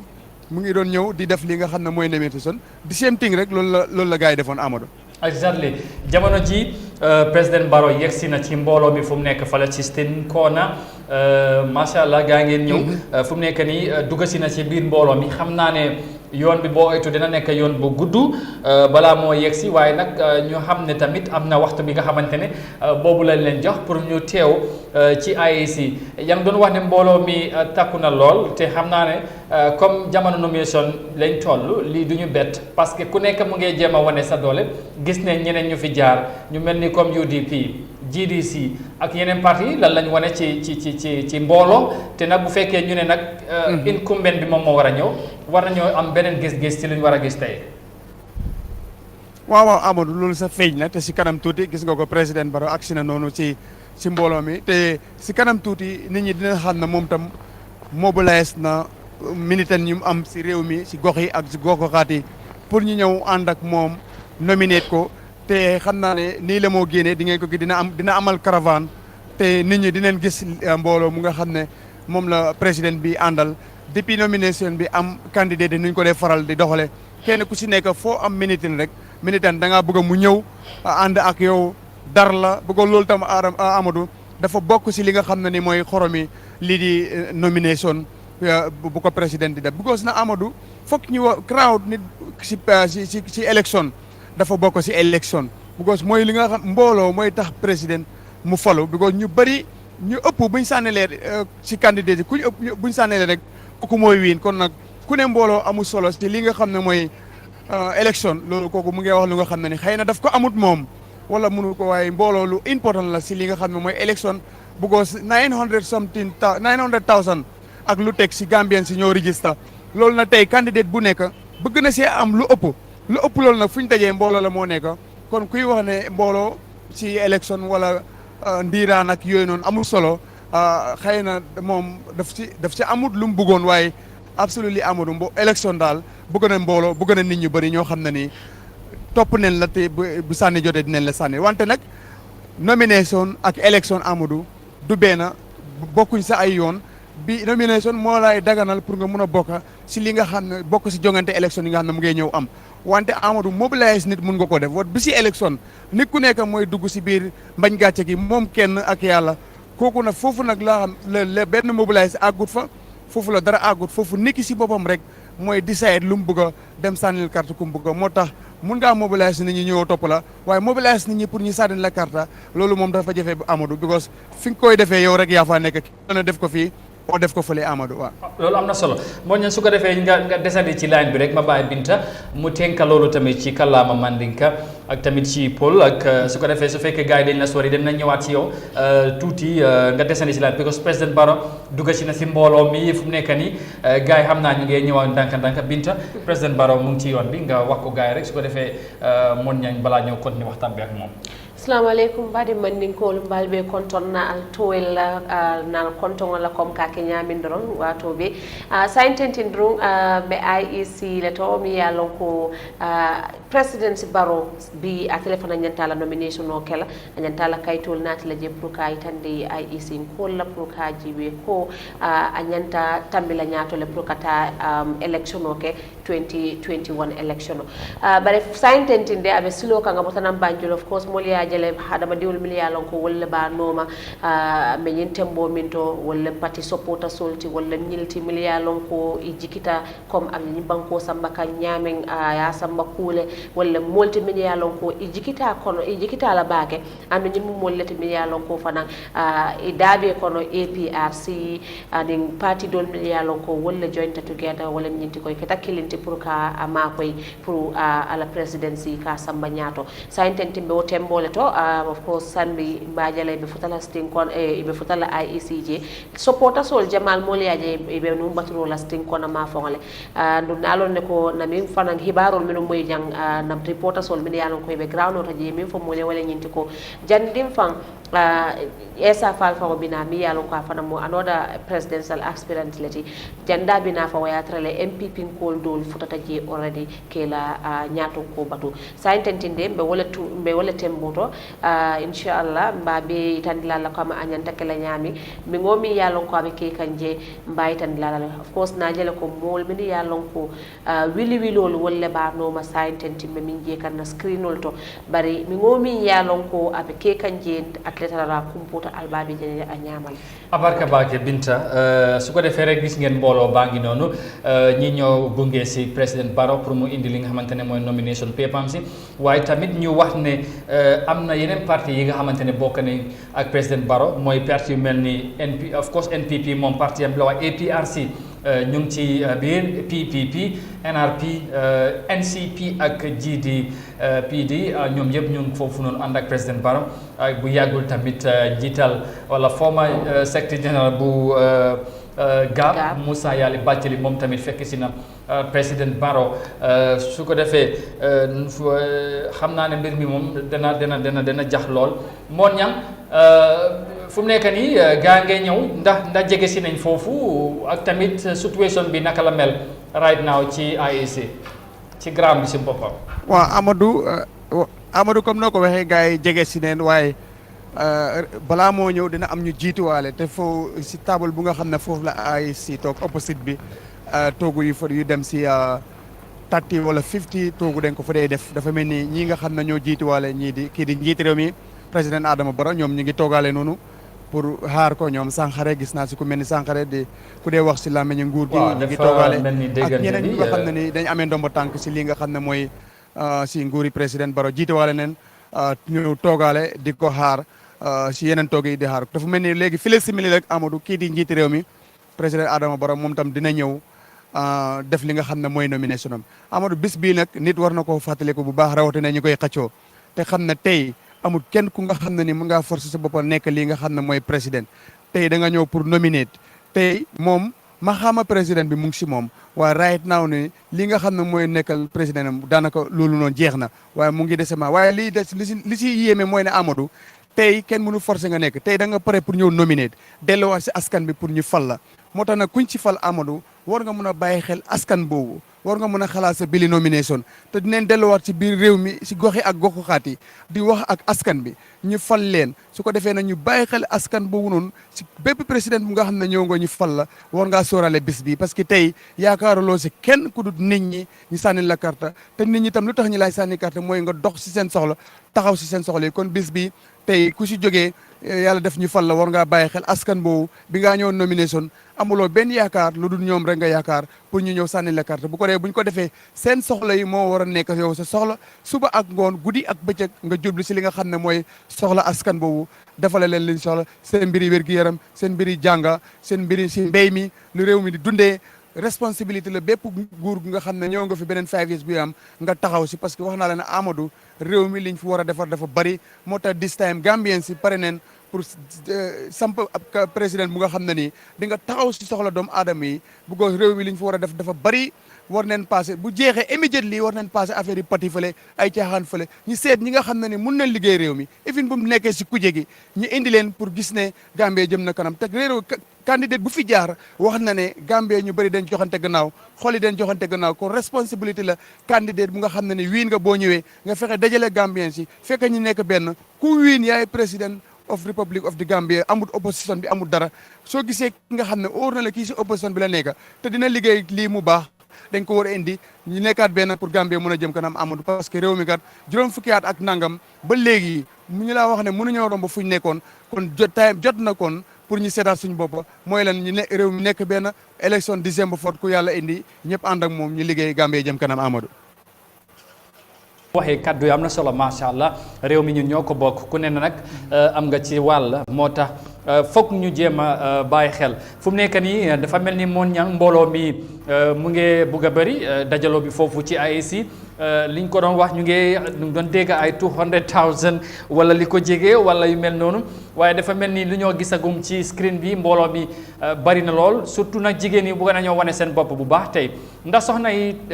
taxawaay bi wala feeñ nañ ci ndaje mi foofu xam naa nag daanaka su fekkee ne yegg si nañ ci AIC. Amadou ñoo fi ëpp balaa nga noppi rek mën na la ñoo fi ëpp ñoom ñoo ci ëpp de. soxna yi ñoo fi ëpp Amadou ak soxna yi ak ndaw ñi ñoo fi ëpp right now boo ñëwee fii ak fi nga xam ne mooy sitin koona tey ay ndaw yi nga xam ne ay xale góor leen ay xale jigéen ak jigéen ñu mag ñi soxna yi si gàttal Amadou jigéen ñi daal ñoo fa ëpp soo demee sitin koona di nga fa gis mbooloo mu bare Amadou waaw. exactly waaye foog naa li tamit waru ñoo bett Amadou sax du loolu de ñaari boor yëpp because si Johnson ni Francis Hostel bi tam foofu tam militaire ni am na ñu nekkee boor boobu bu ko président bi mooy jógee Banjul moo tax foog mu am ñu ñëwee sitin koona waaye beneen boor bi tam Amadou foofu itam boo fa demee mu ngi bëri nit mu ngi fees tepp ñooñu itam di xaar ki nga xam ne mooy président Barrow xam naa su defee nomination am noonu la moo génne rek jël kaane fin bi noonu dem lu mel ni traffic light bu ko war naa am li nga xam ne mooy caravane si biir dëkk bi Amadou. exactly noonu lañ ko déggee bu jógee ci AIC dañ war a jógee foofu jaar dem traffic light dugal noonu dem Kairaba Avenue dem Westfield duggee Serekunda jaar Bundung soog a dem Buva Zone ndax jigéen ñi foofu lañ bugg a def rally wane président Barrow ñoom ñu ngi ci gannaawam ñu ne ñoom ñoo ko boot fu mu nekk nii ndax gis nañ signal ne président bi jege na wala naka la mel.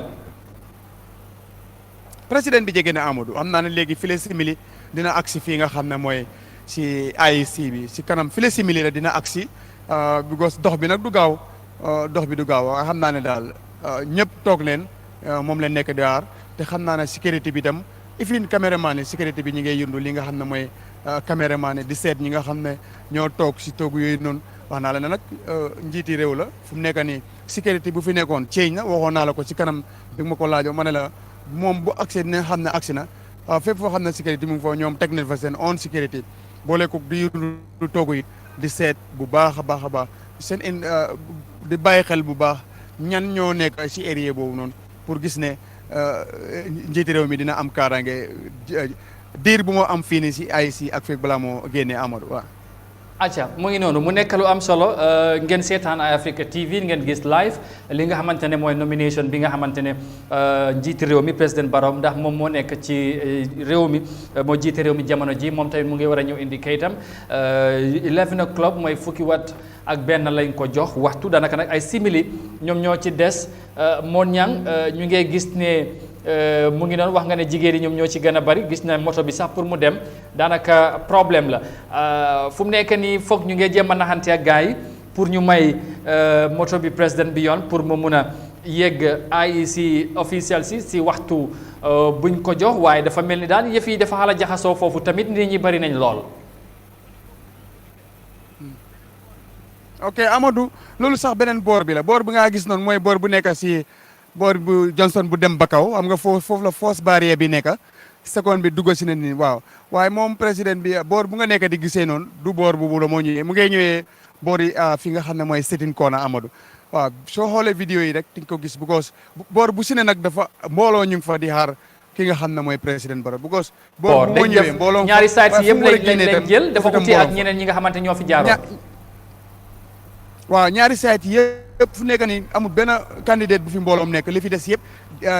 mbooloom ñi nga xam ne mooy président Barrow la waaye ñaari bunte yëpp la am na ñu ñëwee nii ñi nga xam ne ñoo ko gunge from Banjul tam ñoo nekk di ñëwee fi nga xam ne mooy sitting corner boot beneen boor bi tam si boor yi bu dem si stade bi foofu tam ñu bëri si ñi nga xam ne ñooy NPP militants yi ñu ngi fa taxaw di xaar président Barrow because su génnee su defee nomination am ba pare rek foofu la moo daal di jubali fi nga xam ne mooy Kairaba Avenue demee noonu moo tax ñu bëri ñu ngi ko xaar foofu amal waaw.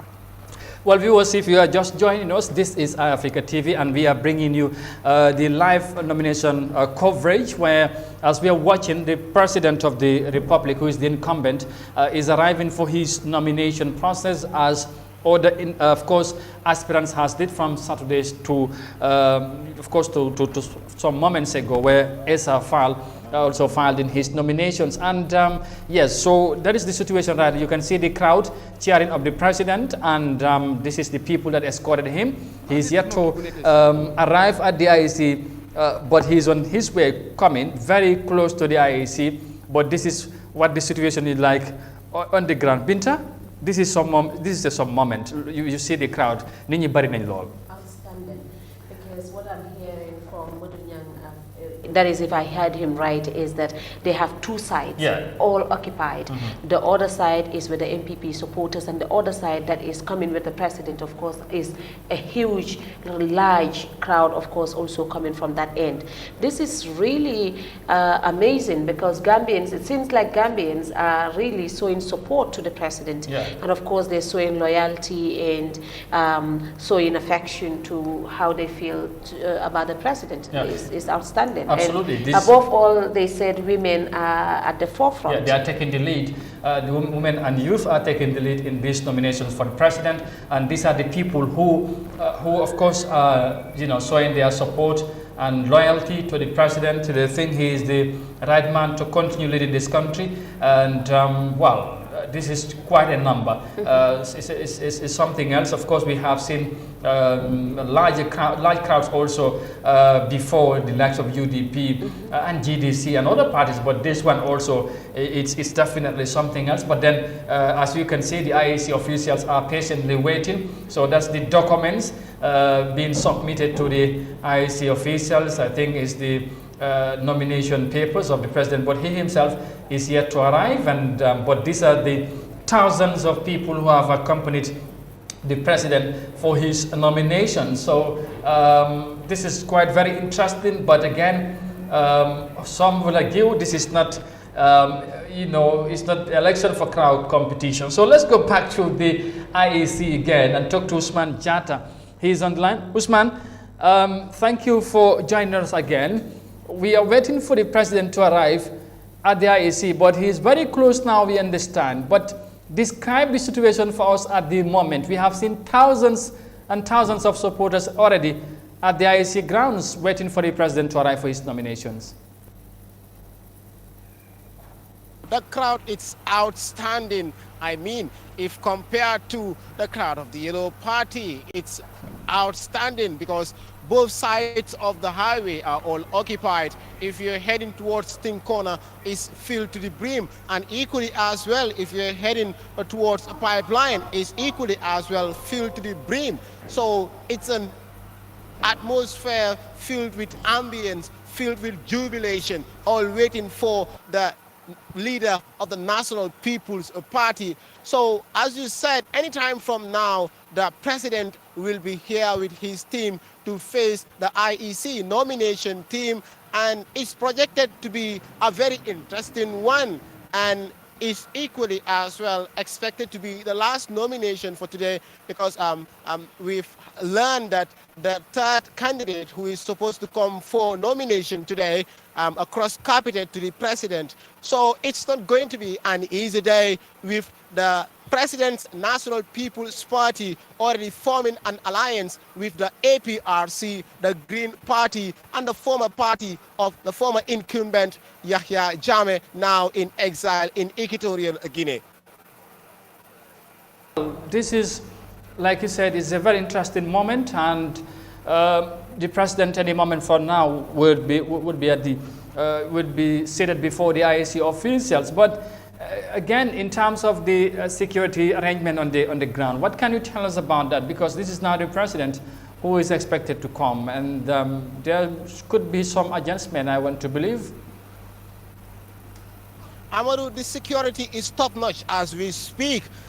It's a combination of dual security, the one that is on the ground, and equally as well the security from the State House. So added together is a very tight security here, and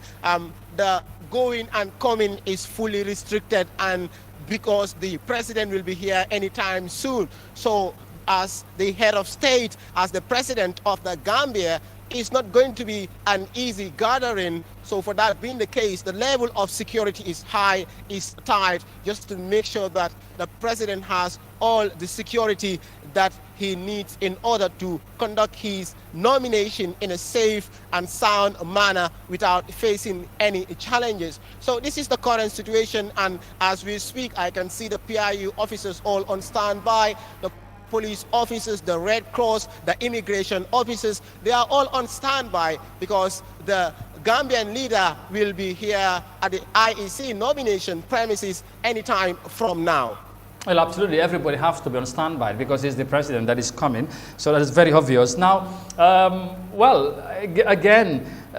we talked about the issue of crowd polling, and to some it's not so that much relevant, because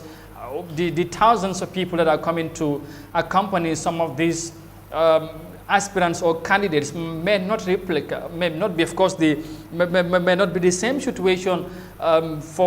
during the elections. But in whatever way you looked at it, some may argue also during this nomination time, it's always important as politicians, as political parties, to show the strength, that is the amount of people you can pull out during this moment.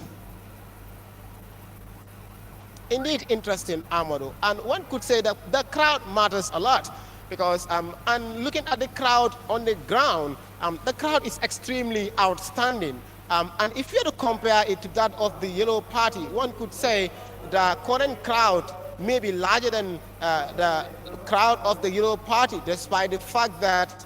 the Yellow Party had a nomination rally that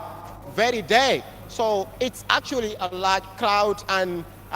you have to understand that it's a combination of the National People's Party supporters, and equally as well that of the Green Party, that is the APRC party, who is currently backed by TJ Fabakary Tombong Jatta. So it's not going to be an easy gathering, because it's already a combination, and you have already learned that yesterday the GAB leader, who is Musa Yali Bachi, has also crossed capital to the president's camp. So with time, the president is gathering many political parties around in the country, as some are even insinuating that he is buying people to add them to his party. But who knows? So this is the current situation, but the crowd is very large. And with regards to the crowd being associated to winning the 2021 presidential election, one could say it's one factor, because the nomination is what will begin the race to the State House, is what will begin the race to the 2021 presidential election. So the number of people you pull out at some point matters, because it can equally as well convince the other number of people who are staying at home, who are stationed at workplace, and so forth. So this is the current situation, Amadou. I know most people watching now would have been doing their comparison and probably might have drawn their conclusions already. But we didn't talk about comparison. Let's put that aside for now and focus on what is happening on the ground as the president is about to arrive for his nomination process, like others have did before him. And as we are watching on the screens, monitoring him, he's been escorted again, we have to say, with a large crowd. He's waving his hand, as you can see on your screen, very close now to the IEC. You want to believe, and it's a little over 4 minutes after 11, and he was scheduled to arrive at 11 o'clock. I don't know. It looks like he would late, but the papers are already at the IEC desk. So, and again, probably as the president, he would have some advantage somehow. I don't know, but this is something, as we see, people are still waving, and he slowly but surely is going to get there. How can you, what can you tell us now? Is there any signs and indications, as we are, of course, where you are right now, that the president is very close to arrive at the IEC? Sure, Amadou. The convoy has already passed, and that's a clear indication that the president is a few meters away from the election house premises. And earlier, before his arrival, we have already seen certain members of the National People's Party, I will say the executive of the National People's Party, already taking their... Okay. So we have just got information that the president has just stepped out, and he is, anytime from now, he will be entering the IEC premises. But like I said earlier, before the executives of the party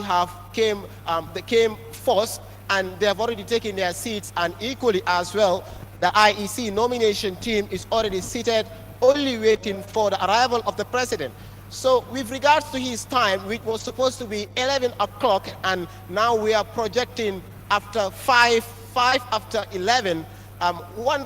this is something that should be expected, because it's the president's party, it's the National People's Party. So considering number of people on the ground, one may project that he may not start his nomination as scheduled on the IEC time. But what I know for now, he is going to be the last candidate for today's nomination, which is going to be the 6th day of the nomination. Well, the president, as you said, might have alighted from his vehicle apparently, but he is nowhere to be seen because I know because of the crowd, they should be very careful. I know they will be careful with the president and all that, and but they have to find he has to find his way out to get to the IEC desk now, because time is not similar on his side, and I think that's what the securities are trying to figure out, as you can see. It's really getting tense right now, as we are seeing. The president is being escorted by the security. Everybody is trying to come very close, but they are doing their utmost best to get him past the crowd so he can get to the IEC desk, as you can see there. So President Barrow finally make his way out. It has not been easy. The security is still there, very much on alert, and they have did their utmost best. So here the president going now, walking towards the IEC desk, escorted by a huge security personnel, the journalists and cameramen all over. The attention now is on the president, as expected. He would walk few meters towards the, of course, the IEC, like many other candidates also did. That's His Excellency President Adama Barrow there now, escorted by the security to the IEC, and of course with some of the other party executives alongside him. quite very interesting moment. This is what Gambians were waiting for, to see how the president was going to come for the nomination. But interestingly, we have seen thousands of people who have came out in their numbers to accompany the president. But of course, other party executives also along with him. Others are already at the IEC desks waiting for his arrival. So it's going to be a very long day for the NPP and other parties, APRC Alliance, of course, NRP, PPP, and NCP, and GDPD. So interesting moment. Binta, President Barrow has aligned and now he's walking towards the IEC desk. This is just the only way that I IEC desk on time. Looking at the crowd that is surrounding him, of course, even to come out of that crowd is a huge problem. Absolutely. And the security have to really do a lot to make sure that he leaves and get to the IEC ground. Amadou, looking at the crowd now, we see two separated crowds. Yeah. The other side, the left side, and the right side. This is something that we would say really is huge. Yeah, we haven't seen this before. Yeah, this is the style. Yes. So this is a huge crowd, and I can say since it started, I think. This but is we are talking about 4 or 5 parties coming together. I don't think this is something. It should be a surprise. No, anyway. it shouldn't be a surprise because it's just not a single party. The president has been there, welcomed by the deputy chair of the Independent Electoral Commission, Joseph Colley. Now he escorting him to the IEC desk to sit before the chairman, Alaji Ali Momar Jai. So there you go. Here he is now dressed in his NPP haftan or attire. So he is now in the Asobi style with the militants. I remember when he was at the Sukuta rally, he apologized for not putting the Asobi. He said, but when we are going for the nominations, I will be the same colors with you. So you can see, I don't know who is that guy behind him there. Yeah, but all in MPP. So these are the people that have came out to accompany the president. Now they are patiently waiting for their leader and for him to submit his papers to the IEC officials, like many others have did. Right now you can see him there. So it's both ends. Yeah. The crowd is both ends. So left and right. You can say. So the other parties that we have seen before, it was only one end. So, but this side, you can see. This is the crowd that have really accompanied the president. This is something else. But like I said, I don't think this should be a surprise, because we are talking about 5 to 6 political parties coming together. And for the past weeks also, they have been mobilizing people for this day. So, yeah, absolutely. So, right now, we should be very soon joining the IEC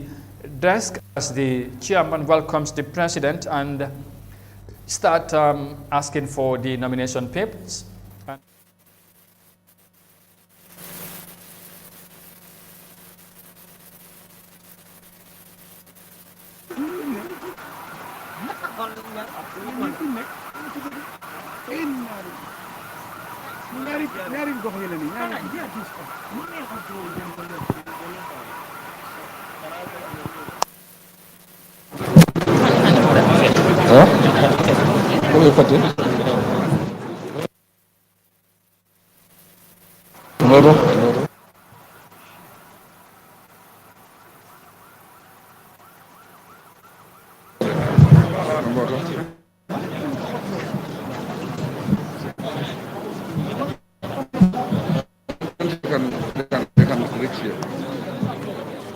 Say that again?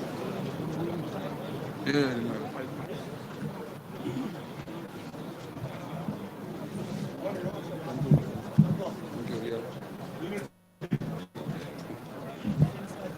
Hello. Excellent, good morning to you and good morning to you all. And welcome to the IEC. We start with silent prayers, please. Silent prayers.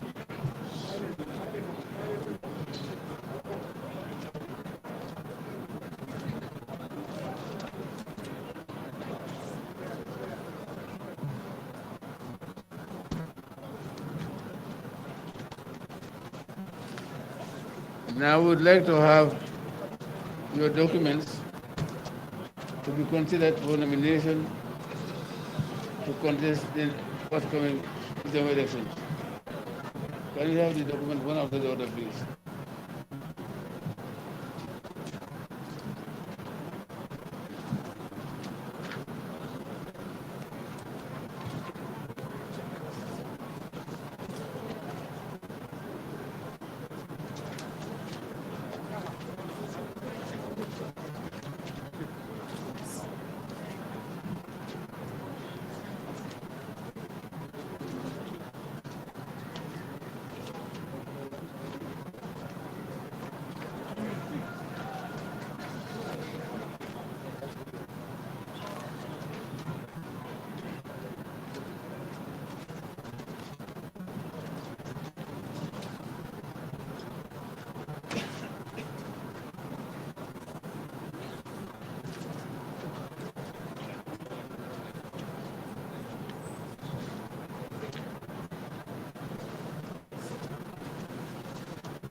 Past 11, we're coming to you live from Canifing East, bringing you all the latest details about the 2021 presidential nominations. This is where it is all happening, and the president of the Gambia, Adama Barrow, has already arrived, and he is already seated face to face with the IEC nomination team,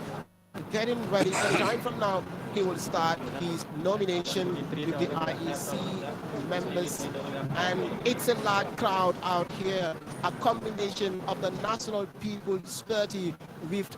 the Green Party, the APRC party headed by Fabakary Tombong Jatta. This is what is happening live from Canifing East. This is where it is all happening, and anytime from now, the president will start his nomination, and we can see the IEC chairman, Ali Momorinjai, preparing for what is known as a mega nomination. This is the first of its kind in history, pulling such a crowd, and that's the live scene outside. And we're showing you the crowd around Sting Corner, and it's like there is crowd on both sides. If you're heading towards Banjul Sting Corner, and if you're heading towards a pipeline, the crowd is just outstanding. The crowd is just extraordinary, because most people were not even expecting to see such a crowd following the large crowd of the Yellow Party, the main opposition party of Seno Dabo, which came as a result of their party leader's nomination and a post-grand nomination rally, which was held at the Independence Stadium. So this is the live scene coming to you live from Canifing East. The security are on standby, the Red Cross are on standby, just to make sure that everything goes well. And the president as well is already starting his nomination activities, and he is accompanied by his some of his cabinet ministers, like the finance minister Mambu Njai, and equally as well the minister of tourism Ahmad N.K. Ba. It looks like the nomination is going on, so we leave you with the live scene of the nominations.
happening, and then the media.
Your Excellency,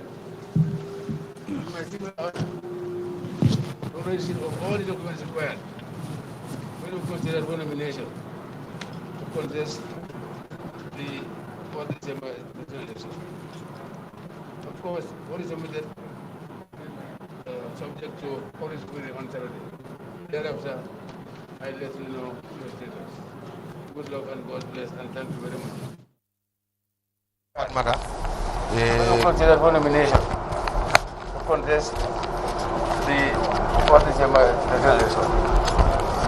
Of course, what is submitted subject to police screening on Saturday. Thereafter, I'll let you know your status. Good luck and God bless, and thank you very much.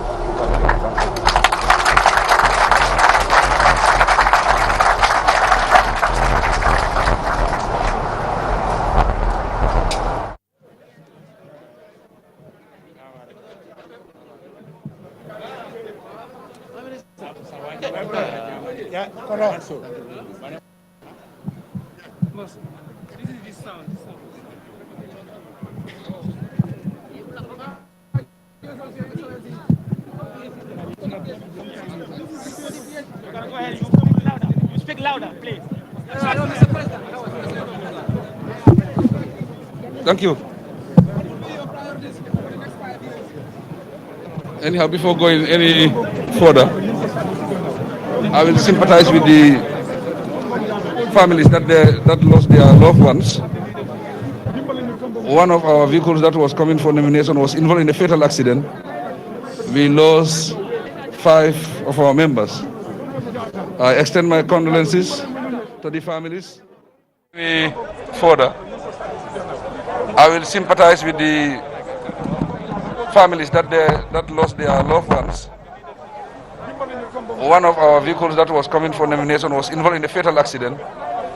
We lost 5 of our members. I extend my condolences to the families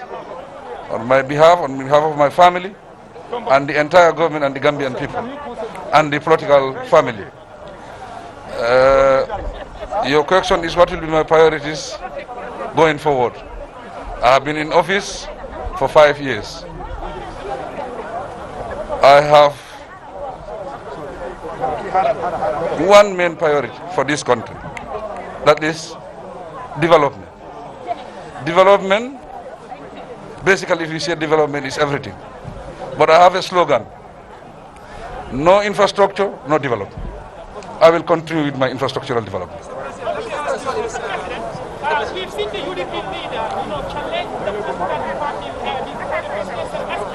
to declare their asset publicly. And he did so last night. Would Mr. President declare this asset publicly so that the citizens can know Mr. President has this asset? Declare with the IEC, that is now left to the IEC. Next question, please. Next question. Next question, please. It is left to the IEC. We play by rules and regulations. So what is your commitment to the victims are warning that this is nomination now? APRC is a party. APRC is not excuse me, APRC is a party. We are in alliance with APRC based on principles. The principles is they are a registered party. They are legally operating in this country. And we are also a party, that's why we align with the APRC. And it's in the best interest of this country. It's in the best interest of national security. It's in the best interest of reconciliation.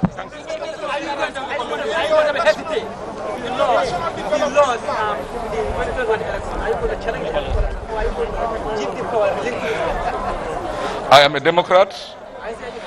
Listen, you have to wait for me to give you answer. Listen. Can you listen, please? I am a Democrat. I am a Democrat. Listen, my friend. I am a Democrat and I believe in the principles of democracy and rule of law. It is the Gambian people who will make the decision. It's not me. If the Gambian people, whatever they decide, I will respect that. This one, yeah. One more question. One more question. No. Hey. Yeah, go ahead. Don't answer. Can you please? Not you. Yes, let it. No, let it. Go ahead. No, really. I'm not respecting the head of state.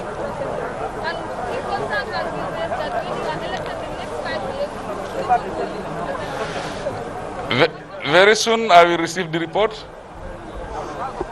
But as far as I am concerned, I haven't received the report yet. We will receive the report. My government will sit over it. It will not be my personal decision. It will be the decision of my government. But now I will seize this opportunity. There is a piece of advice that I want to make. The piece of advice is directed to the IEC. If anybody is a member of the IEC, automatically you are the referee. And if you are the referee, you must be independent. If you are independent, it makes the job easy for you. If you are independent, it makes the job easy for the players. If you are independent, it makes it very easy for all the parties to accept the final results, the final decision of the Gambian people. Thank you. That's the president. All right. He is now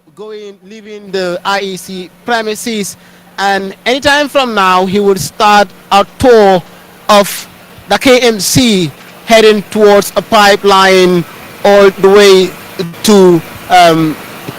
Tallinn. It's going to be very interesting as the president is expected to have a grand nomination rally compared to that of the United Democratic Party, the main opposition party in the Gambia. So that's the live scene coming to you live from the election house in Carnifing East, we're giving you all the latest details about the 2021 presidential nominations. And from what we understand, the president's nomination will be the last nomination for today's nomination filing. And tomorrow we'll be expecting other candidates. And tomorrow as well is going to be the last day of the nominations. And on Saturday, we're expecting to hear from the IEC to know the people who have been selected for the nomination, the candidates I mean. So it is interesting out here and the ambience is very high. So that's the president leaving the IEC premises,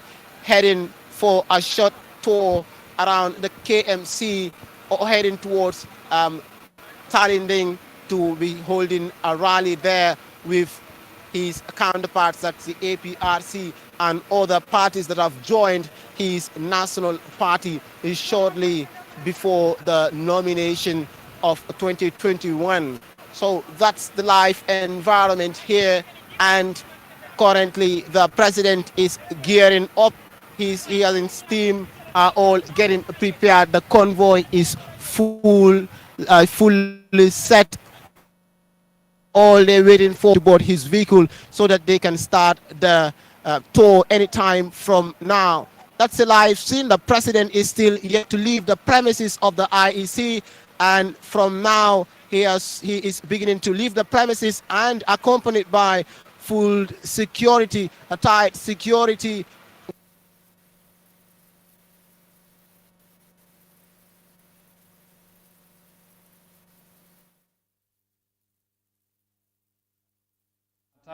He was trying to describe the scenes there at the Independent Electors Commission, and like he was saying, the president have finally and formally submitted his nomination papers to the Independent Electoral Commission.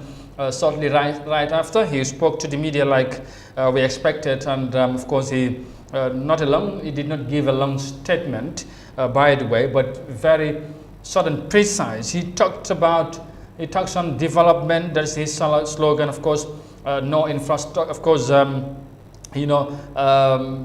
No infrastructure, need no development, sort of. That's what he was trying to say. But firstly, he extended his condolences to the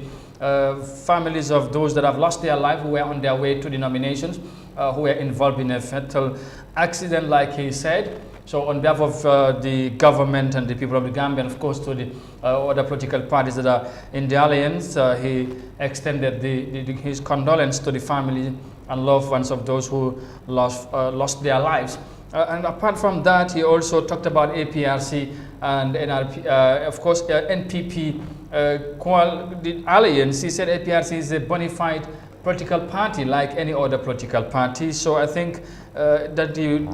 he's also talked about that. And he concluded by sending an advice to the IEC officials who are the referees, and he advised them to be independent. As a referee, you are expected to be independent, and the rest will be on the Gambian people. Of course, it will be for the Gambian people to decide. So that is precisely the message of the president. But we will go back to our reporters on the ground who were very close and keenly listening to the president to tell us about what he had to say. But that will be probably a little later. Binta, President Barrow has finally filed his nomination papers, and he have touched on some very interesting issues. He didn't say much, but he talked about why he is seeking for re-election. He talked about development, that also he talked about his slogan and all that. APRC, NPP is not seemingly fading away the alliance, because we all know what happens. But he have, of course, reiterated his position with regards to the why NPP had to join alliance with the APRC. So what did you make of the president's remarks? So the president said, of course, the APRC, they are a very it's not like yeah, right. So now looking at that prospect, I think he is right when it comes to the IEC laws. They are a registered party, of course, with the IEC, and of course the Fabakary Tombonjata led executive are Yes. the names that are submitted at the IEC, so they are legit. Also, he talked about development. He said his main focus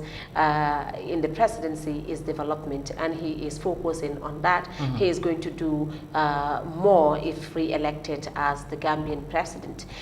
He also talked about the best interest of the nation, and that is, in fact, he joined with the APRC for because- reconciliation. Yeah, and so he thinks it's the best interest of the nation. Of course, others would say, no, this is not for the best interest, it's for your own interest. Yeah. Of course, others would say that. So he also, the most important thing is advising the IEC to be neutral, I mean, to be independent. What I don't understand is, do he have any reservations when it comes to the IEC? I think that will be the thing here, because you know, at some point there have been a lot that have been said about the IEC, especially the chairman himself. At some point, even the former chairman of the Independent Electoral Commission have called for the removal of the current chairman. But again, whether that's these are some of the things that he have been hearing, or what, or does he have any other reservations? Like he said, that's another thing. But he is the only one that have talked about the issue of the IEC it's with really regards to their surprising. position. But according to him, it's an advice he have sent out to them. As referees, they are expected to be independent. So that's quite very interesting. I don't know how the IEC is going to receive that message. Would there be any reaction from them? Or how is the other political parties also going to receive that message, and would they also react? That's another thing. But apparently the president right now, as you see, he's leaving the IEC grounds. He has submitted his nomination papers. So ko defee rek ñu fàttali leen ba léegi yéen a ngi ànd ak Eyeafrica TV ngeen di seetaan li nga xamante ne mooy nomination bi nga xamante ne président Barrow moom moo ko doon amal léegi nii joxe na kayit yi nga xamante ne yooyu leen doon xaar pour mu joxe ko. Gis ngeen mbooloo bu takku ay junne nit ñoom ñoo ñëw pour gunge ko. Of course nit ñi bari nañ lool. waaye tamit ñu fàttali rek ne NPP dafa ànd ak yeneen political party APRC bokk na ci te tax ba tax sax gis nañ ci APRC ñu bari ñoom Fabakary Tombong Jatta moom moo nekk di interim wala boog di party leader of the APRC executive bi. Gis nañ ci ñu mel ni ñoom Yankuba Koli ñoom tamit yow understand ne ñu ngi ci ground bi, ñoom Sam Sarr, ñoom retired General Tamba and many other APRC people, because ñoom tamit dégg nañ they have did a great mobilisation pour ñu ñëw ci coalition bi. waaye ñu fàtt OJ tamit gis nañ ko foofu mu toog, Amat Bah ñëpp gis nañ ko ak ñeneen ñi nga xamante ne mooy some of the cabinet ministers ñoom yëpp ñu ñëw nañ ci nomination. Xam naa nag ñu bari dañoo laaj ci ministre bi lan lañ fee ut, parce que ñoom dañu war na nekk seen office yi ñu liggéey. waaye tamit ñeneen ñu ne ñii waaw ñii mu ne seen président ba pare tamit ñoom political appointment political appointment lañ bu ñu fàtte loolu, because tey bu président bi demee rek ñoom tamit dañoo ànd ak moom ñoom ñu dem moo tax xëy na tey ñu gungee ko. waaw am na lu fees loo xamante ne ñu ngi ko faatee wax moo nekk last candidate boo xamante ne moo war a ñëw pour président credential yi moom join na NPP fu mu nekk nii. waaw loolu laa dégg ba pare gis nga lii moo war a jeexal tey nomination bi. Gis naa fa tamit fas ak saret ci bi tamit waa fas bi gaa indi nañ ko, xam nga ne moom fas bi si la bokk. Mandarga bi feeñ na ci nomination bi. gaa ngi weef flag NPP bi mu ngi noonu red white blue white green mooy flag Gambia bi tamit bari na ci lool. su ko defee yéen a ko gisal seen boppa mbir mi mu ngi ni Binta no wayni président Barrow kankade o ari ha o pari nomination o yimɓe hewɓe no habbotunomo par ce que nag en yii kadi opposition ɓe walla candidate ɓe woɓɓe ɓe hewɓe kamɓe kadi ɓe ari yimɓe ɓen hari no habbo honno GDC ardata, honno UDP ardata, honno PDOIS ardata, kono honno kadi président Barrow manɗa hoore makko kanko jooɗi ka jullere leydi ko honno kankade o ardata. kono o ardi noon mi sikki yimɓe ɓen fof a yi jama on no wayi woni ardugol e doole kay sen darde screen ji ɗi gen ƴeewi gila o hewti yimɓe ɓe hoore ma ko kamɓe ittimo Banjul ardimo e yimɓe ɓe hoore ma ɓe dari ka IEC no habbimo wona gotum ko groupe ɗiɗi fana wonno habbade mo ɓeɗo ardi e makko ɓeɗano dari hari no habbade mo en i himɓe ɗuɗuɓe ka wonɗo feyno ɗo ka wonɗo e darde ɗo ka nder screen ji mum on i himɓe ɓe gandanɗa hoorema ko ɓe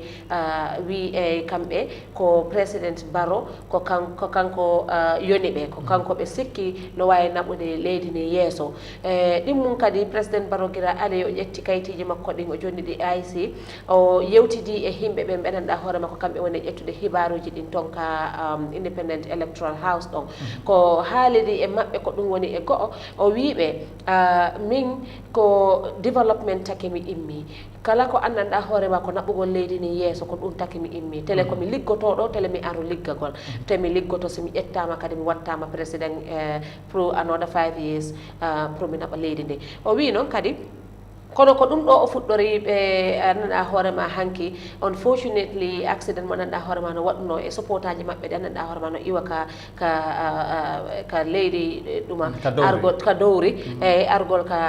ga pour waɗgol e pour nomination on ko ɓen ɗon heeɓi accident ka lawol unfortunately yimɓe jowo maayi e hen ko atti ɗumanade ko duwanagol ɓen ɗon e haalugol family maɓɓe on yoɓe ɗumanu so aside from ɗum ɗon kadi o yewti e himɓe ɓen ko yaari e fi APRC o laɓɓini ɗon kadi ɓe landimo e fi APRC o wi APRC ko groupe mo anndanɗa hoorema ko parti mo anndanɗa hoorema ɓe waɗimo registre ko legitimate party mo anndanɗa hoorema ko waɗaɗo registre ka IEC so kanko mo liggodade e ɓe APRC fi interest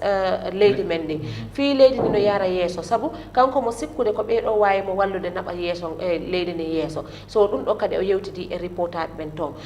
kadi o waɗi advice IEC ko ɗum waɗi o waɗiɓe yamar dal yimɓe ɓandanɗa hoorema ko kamɓe woni IEC toon pour ɓe acca hakkille maɓɓe moƴƴa ɓe anda koɓe yimɓe ɓandanɗa hoorema ko kamɓe woni refli on ko kamɓe jogui whistle on pour haalgol ko oɗo gagnima ɗum ko oɗa gagni kono noon o haalaniɓe kadi yoɓe wonu yimɓe ɓandanɗa hoorema ko yimɓe sooɓe yoɓe wonu yimɓe ɓandanɗa hoorema haala e gonga hakkudeji pati ɓen tele kala ko woni yo wonir noon e haala gonga on hara ko noon woniri ko noon tigile Binta no wiɗa noon ko noon o haaliri o wi noon o haali ko heewi ko anndanɗa hawlalla ba o haalani boyi kono noon o haali fi IEC ko kanko noon woni for the first time yiɗen candidate no arano haala fi IEC woɓɓe maɓɓe ko ari ko goɗɗi go haali no wayni dal kankadi o andintiniɓe dal kamɓe ko kamɓe woni fof ko jentoto fi élection no yarata ka nder leydi joni noon haade président Barrow ci paari ko Matar Niang kanko fonno o arde kono men naniri noon kanko Matar o tawti président Barrow kankadi hande noon ko ɗum ɗo nomination ko ɗo hatta kono no yiɗɗo ni jama on hiɓe ɗowde président Barrow ɓe immi keɗo ɓe rewa ɓe yara traffic light ɓe tournira noon ɓe natira Careva Avenue ɓe yaaha Westfield ɓe rewat ɗon ɓe natira Serekunda ɓe rewa Bundung ha ɓe hewta Buva zone ɗo ko ɗon ɓe faala wadde rally hande kono noon woni plan o no yiɗon noon min andintina on tun kadi ha joni ko parti ji hewɗi tawti président Barrow pour ɓe waɗamo kadi o élection mo anndanɗa hoorema ko balɗe 4 lewru décembre wonata si Allah jaaɓi well thank you so very much su ko defee rek ñu fàttali leen ben léegi yéen a ngi ànd ak Eyeafrica TV ñu ngi nii di leen wonale ak li nga xamante ne mooy xew-xew gis ngeen ambiance yi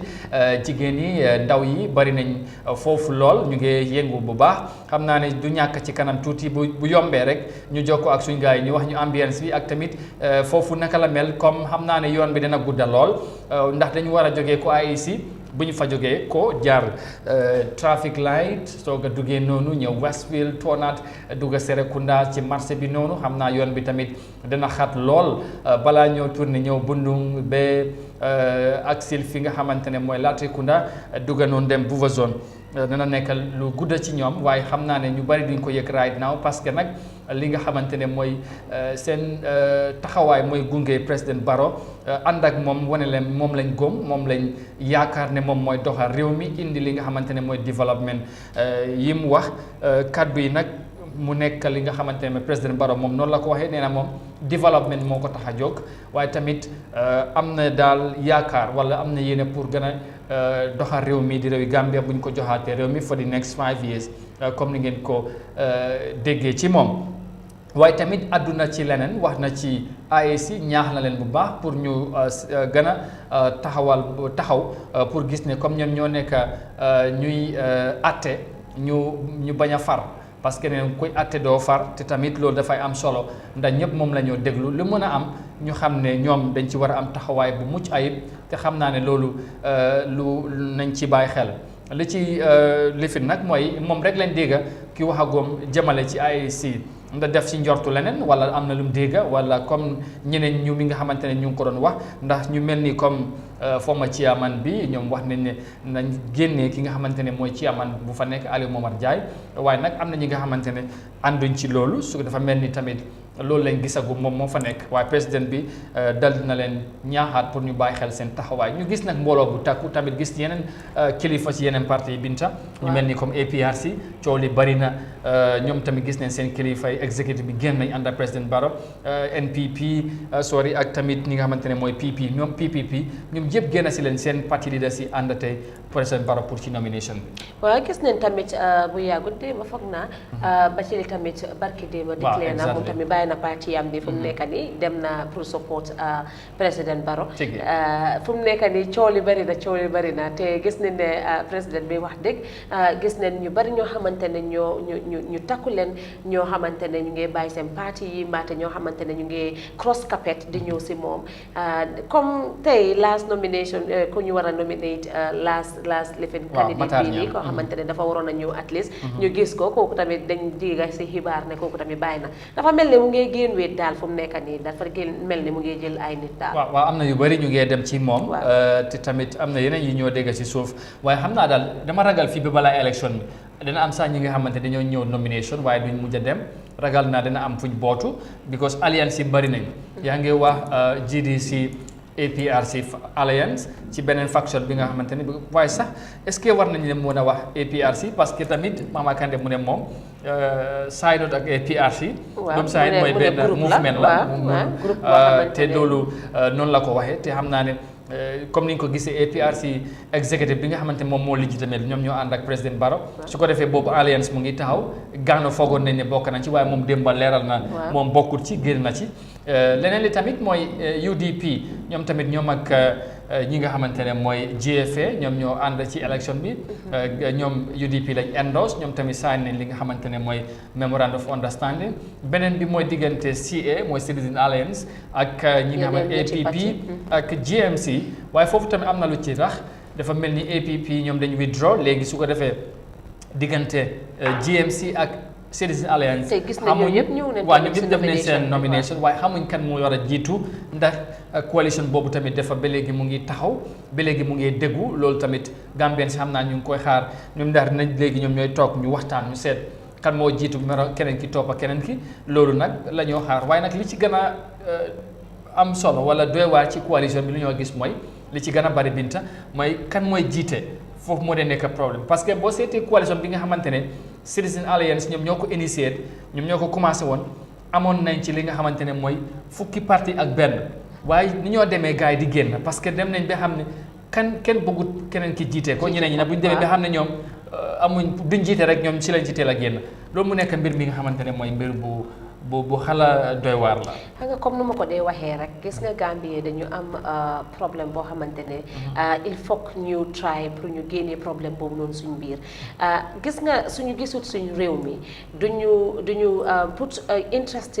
réew mi first dineen soona trop te loolu moo tax Gambie ba léegi mënuñoo move from the step that we are pour dem si beneen level because ku nekka mu ngi bëgg a gis boppam ku nekka mu ngi bëgg a jiite te ñëpp duñ mën a jiite il faut ngeen boot kenn xamante ne kooku ngeen foog ne dina mën a yóbbu réew mi kenn yeneen yi ñu bootu si gannaawam ñoom ñu liggéey si réew mi waaye ku nekk mu ngi toppa interest am man maa laa jiite loolu amul benn njëriñ parce que ñëpp mënuñoo jiite waaye soo leen gis nga xaajaloo boobu noonu mooy tax nag ñoom seen boppa duñu wiin te duñu bàyyi keneen ki wiin te dañoo jox chance boo xamante ne moo nekk koo xamante ne kooku leen nekk di xee kooku ñoo wiin because dafa mel ni luñ gisoon 2016 bu fekkee ne loolu lañ gisaatoon mbooloo mu mel noonu parti yi ñëpp booloo ñoo gis Gambia parce que 2016 loolu moo xewoon ñu bari dañ tegee seen interest aside nee nañ Gambia dafa war a dem te tamit situation buñ nekk ñun ñoo ci war a mën a génnee suñ bopp nañ jéem a seet naka la ñoo ñëwee together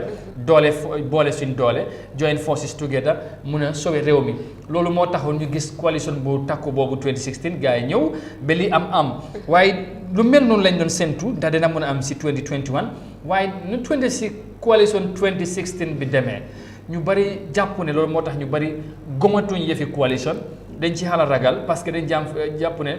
jam fa am na ci wala ni mu war na demee demul ci ba tax ñoom ñu jàpp ne dañu war a demaat seen bopp moo leen gënal ñu boolawaat ak ñeneen soo xëj na loolu moo tax tamit xëj na luñ séntu woon gisuñ ko waaye donte ne tamit loolu am na gis ne ñi nga xamante ne ñu ngi coalition 2016 dañ desandi ak président Barrow ñeneen ñëw yokku ci ñu mel ni comme APRC ñoom dañ ñëw fekk ci li nga xamante ne mooy président Barrow mu am APRC NPP alliance bi nga xamante ne jur na coow bu bari ci réew mi waaye dafa mel ni dañ stick together NPP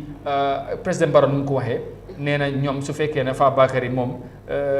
del si wut gannaaw ñoom tamit duñ dellu gannaaw dafa mel ni ànd boobu naan dañ ko gën a dégg daal te tey feeñ na tamit. waaw wax na ko de fu mu nekk nii daal dafa mel ni ñoom ñu ngi dëgër si alliance bi. despite Yahya Jammeh nu mu génnee mu ne waaw man bokkuma si alliance bi ñoom daal ñu ngi dëgëral alliance bi ba mu dëgër kut. te démb ak xam nga ne kii tamit waxoon na fii nii mooy Lamin Tamba mu ne ñoom registré wuñ seen bopp. dafa mel ni ñii ñoo nangu seen original APRC bi seen loxo. parti bi seen loxo waaye ñoom tamit ñu ngi try dinañ ko challenge pour gis ne nangu nañ APR leadership bi ñoom ñu nekk di authentic leader of the APRC so lii politique jéem la politique dafa bari games so da ngaa gis ne politiciens yi dañ dee play ak suñ mind yi ñun tamit ñu ngi bàyyi suñ boppa ñun as ordinary citizens ñu ngi bàyyi suñ boppa rek ñun tamit di leen lifin rek xam nga ku nekk muy def lu ko neex rek waaye daal mooy loolu luy njëriñ réew mi rek loolu lañ war a jiital te comme ni ñu ko waxee rek fu mu nekk nii ñu ngi gis of course président Adama Barrow mu ngi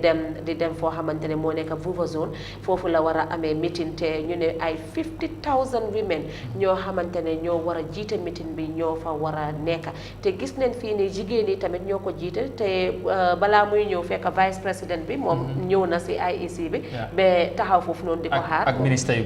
yu bari ñooñu ñëwoon nañ ba taxaw foofu noonu di ko xaar so lii daal xam naa ne comme dafa nekk loo xamante ne dañu mbooloo nekk benn ñuy they are all set out for one goal te loolu lañ manifeste fii nii fu mu nekk absolutely fu ñu jëm suba dana interesting trop coow li bari na ci mbooloo coow li ku ne di wax ne moom la waaye gi liñ gisagum tey loolu tamit foog naa am na lim wane waaye am na liñ gisoon tamit fan yii yëpp tey Binta comme kii président bi moom moo nekk di final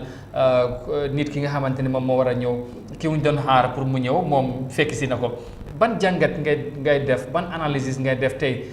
di nomination bi dooree samedi ba léegi ak liñ gisagum ak liñ gis tey boo doon def si sa analyse bopp noo koy jàngatee.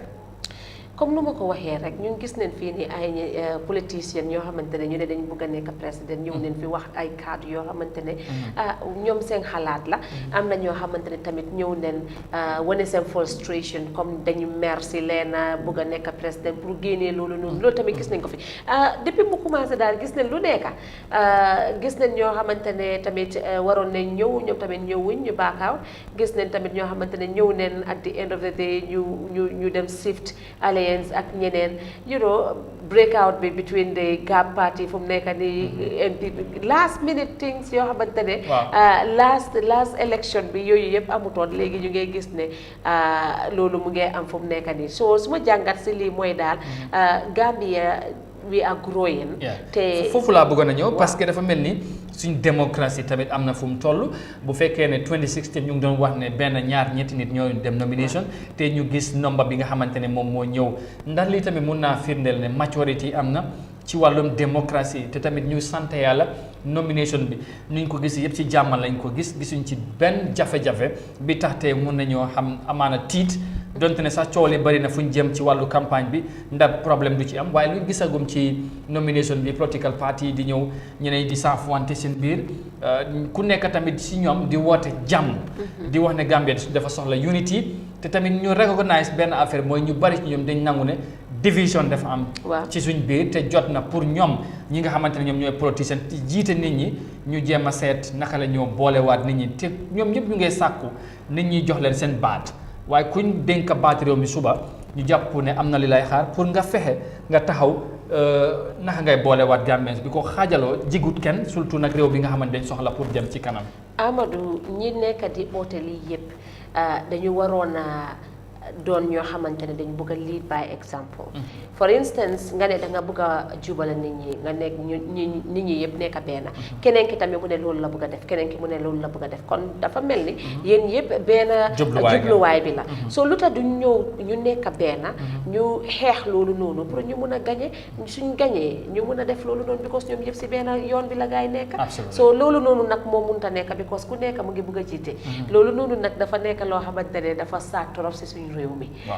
te loo xamante ne la tamit duñ ko mun a génnee parce que ñoom tamit am nañ seen right is démocratie te kenn du leen forcer pour ñu wax leen ne ok da ngeen war a join alliance da ngeen war a join together ngeen xeex pour gis na ngeen gañe waaye daal xam naa ne division bi moom fu mu nekk nii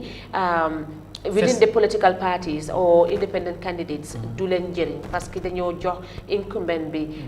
doole pour mu mun a gagné parce que gis nañ lu nekk di xew fii nii waaw lii moom signal la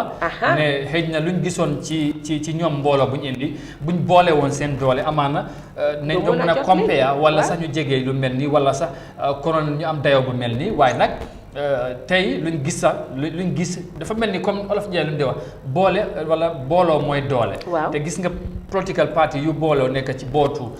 ci président Barrow amaanañ moo tax tey mu am mbooloo bu mel ni donte ne tamit lii firndewul ne sax ne élection bi kenn xamul nu moo demee parce que tamit mbooloo bi mun naa mel ni waaye suba mun nañoo gis leneen moo tax nag ñu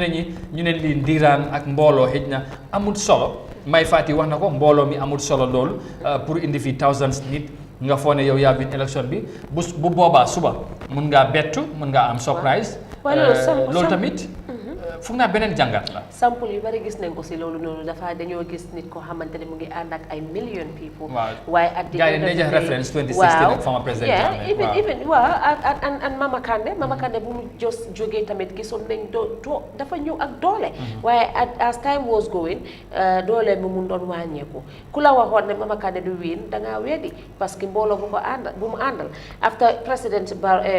ex président Yahya Jammeh tamit mbooloo bu mu àndaloon ku la wax ne du win da ngaa weedi 2016 coalition bi tamit suñ jógee fële nga ne déedéet ñii ñooy gañe so mbooloo bi daal to me fooguma ne loo xamante ne dina mën a def nit ki mu gañe waaye dafa won ne comme like da nga am support base da nga am supporters rek lii rek la mën a wone well absolutely ba pare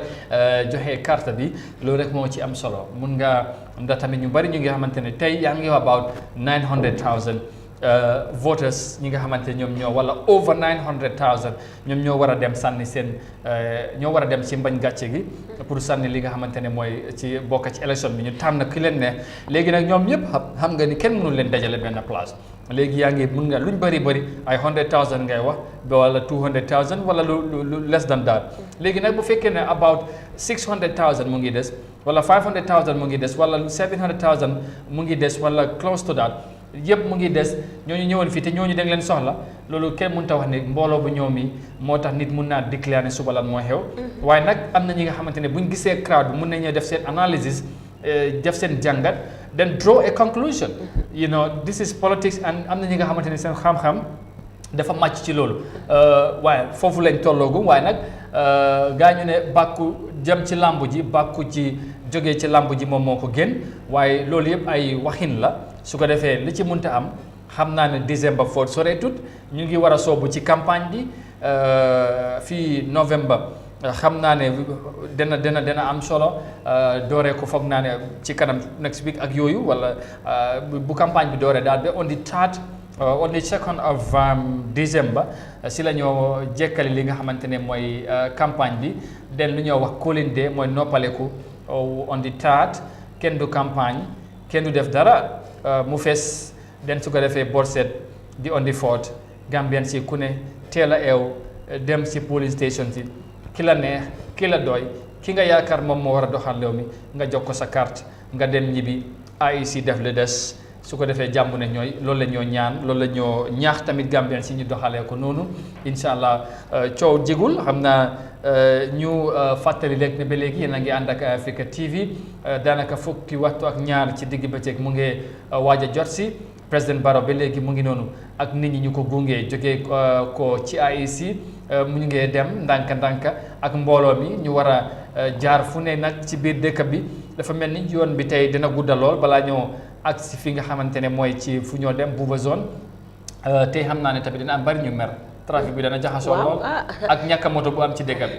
waaw dina métti lool xaw ma gasoil tamit mu ngi manqué so da ngaa gis ne fu mu nekk ni teg si trafic bu bloc lii moom dafa nekk loo xamante ne tamit ñu bari 5D bi dina yaaxu waaye daal su nekkee am loolu li nga def daal mun ngaa toog sa kër nga tëdda nelaw rek foog na ba tey wala nga seetaan Eyeafrica waaw seetaanal Eyeafrica daal bul tëdda nelaw parce que Eyeafrica mun seen kër yi léegi fu mu nekk nii li nga def rek mooy demal rek nga oo koo xamante ne mooy defar channel rek maate yow sa boppa mun nga koo cuunal sa boppa lépp loo xamante ne ñu ngi ko wane fii nii si kër gi di ngeen ko gis parce que Eyeafrica moom moo nekk lifin télé boo xamante ne daal lu nekka ñun moom ñu ngi fee fu nekk foo dem rek di nga gis Eyeafrica ndey ji seex waaw jaaxaar naa lay ñëw tëddee ku xew la ñu ànd ak yow lu xew ci réew mi ñu fexe Gambien si gis ko ñu fexe tamit Gambien si xam ko ndax loolu rek moo am solo loolu mooy taxawaay Afrique yàgg koo taxawee nag ba tamit ñëpp di ko bàyyi xel ci loolu moo tax ngeen gis ne ñu ngi leen di wanale nomination bi bu mu dooree samedi ba léegi political party dafa mel ni green bi tamit mu ngi fly ci kaw de man ngeen gis foofu green flag bi gis nga ko mu ngi noonu ak red white blue white green bi ci nomination bi mu nekk li nga xamante ne mooy li am solo président Barrow tey ñëw na jébbal IEC ay kayitam ñu jox ko certificate wala receipt wane ne jot nañ nomination kayitam su ko defee mu dellu mu dem mu déglu leen samedi nañ def li nga xamante ne mooy public scrutiny mu ñu génnee kayit yi ci biti nit ñi ñëw xool ku ne li nga war a gis ci kayit yi den su ko defee dimanche ñu fesal ñi nga xamante ne ñoom ñoo war a taxaw wala ñoom lañ gis naal war nañoo bokk ci élection yi bu ci amee leneen su ko defee loolu dina nekk li nga xamante ne mooy li am solo su ko defee Binta quickly rek nga xamale ñu président Adama Barrow moom mooy kan fan la juddoo kañ la juddu ak politique bi ak yooyu xam naa loolu tamit dina am ñun interest comme ni ñu ko defee ci ñeneen ñi. waaw President Adama Barrow born 15 February 1965 is a Gambian politician and real estate developer who is the third in current president of the Gambia in office since 2017. Born in Mankamankunda, a village near Basse Santosu, he attended Crab Island Secondary School and the Muslim High School. Later on a scholarship. He then worked for Alaji Musanjai and Sons, a Gambian energy company, where he became a sales manager, moving to London in the early 2000s. Barrow studied for qualifications in real estate and currently worked as a security guard. After returning to the Gambia in 2006, he founded Majum Real Estate and was its CEO until 2016. He became the treasurer of the United Democratic Party, an opposition party, and then became the leader in September 2016 after the previous leader was jailed. Barrow was then chosen as the UDP candidate in 2016 presidential election. He was later announced that he would stand as an independent with the backing of the opposition group Coalition 2016, a coalition supported by the UDP and 6 other parties. Barrow won the 2016 presidential election with 43.32% of the vote,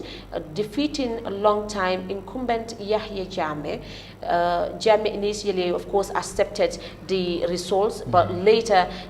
ranged on this, and Barrow was forced to flee to the neighboring Senegal. Finally, he was inaugurated at the Gambian embassy in Senegal on 19th January 2017 rather, and Jammeh was forced to leave the country, that is the Gambia, and go to exile on 21st January. Barrow returned in the Gambia on 26th January. This is just a summary of his journey to the presidency. Indeed. Very good that we remind you as to how he got to State House in 2016, and that is just a bit of about President Adama Barrow, who is now the incumbent. In 2016, he came as an opposition coalition candidate, and now he is the incumbent. So you can see how what a transformation, how the situation have changed ever since. So Jammeh, he's in exile, but equally he's still having some impact or say into these elections. Just day before yesterday, he made another call. This is his third call in recent times, talking to his party supporters who still believe in him, and to endorse the GDC APRC coalition alliance. And he also spoke on the state of the country and what he have managed to done as the president for 22 years of the Gambia. But in whatever, his statement also have triggered some dissenting reaction among Gambians, many of whom believe Jammeh should not be allowed to call and make such kind of remarks, and that may trigger some issues in the country. But whatever, su ko defee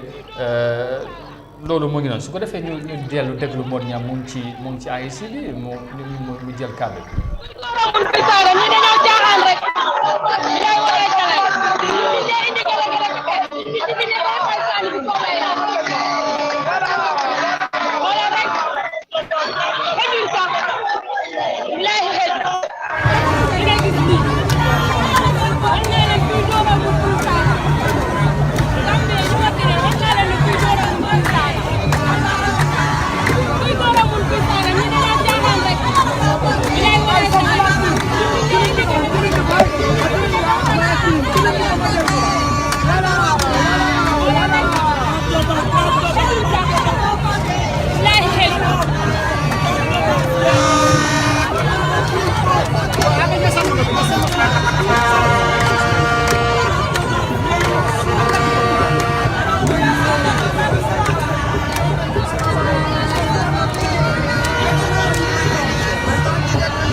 ay si jógee neen fa ci di président Barrow def na li nga xam ne mooy nomination am léegi nag mu ngi ànd ak mbooloo mu takku di nay profession la moo dem def fa li nga xam ne mooy rally tey nag nit ñi foo natt mbooloo mi àgg na fa bu nekk fu nga xam ne ni fi ñu jógee ay fii ba léegi mu yàgg waaye ba léegi mouvement bi dafa slow ndànk la lii nga xam ne mooy convoy bi di dem because dafa war a am caravane from war a jaar ñu dem fi nga xam ne mooy Kairaba Avenue den Bundung Bobo zone loolu nag nit mun naa wax ne ci doxin bu yéex bii ñu koy defee bu gaaw because right now ñu ngi toll ak fi nga xam ne mooy Independence Stadium Bakau pour war a dem fi nga xam ne mooy traffic light from there pipeline then Bundung Bobo zone su nekkee ne gars yi cooy ñu niñ ko waxee woon nii leen waxee ne la caravane bi di demee bot ñi bëri neen mbooloo mi bëri na ñëpp ñu àndoon ak ki nga xam ne mooy président daal di nominate ko léegi nag gannaaw ba nga xam ne nominate nañ ko ñu ngi demali ci nga xam ne mooy Bobo zone comme ni ma leen ko waxee doxin bu yéex li ko waral nit ñu bëri nit ñu bëri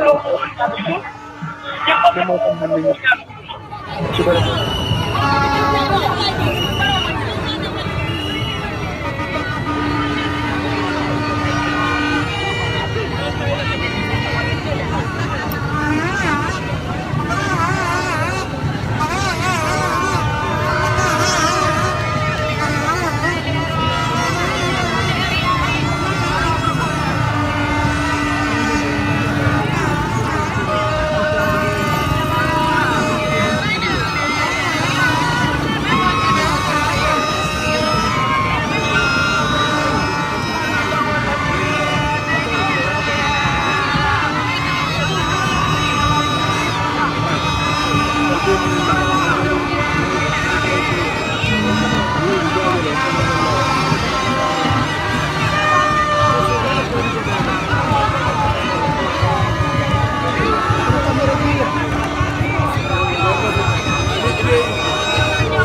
Viewers, you are still following the crowd and the President Barrow's entourage as he's still going towards where he's supposed to be in the next hours to come, that is at the river zone. But apparently, as you watch, you can see the ambience and the fanfare. That is, of course, the President PP and the other party supporters that are escorting the president. It has been for them, and as they accompany their candidate, President Barrow, they are waving to the crowd. Su ko defee comme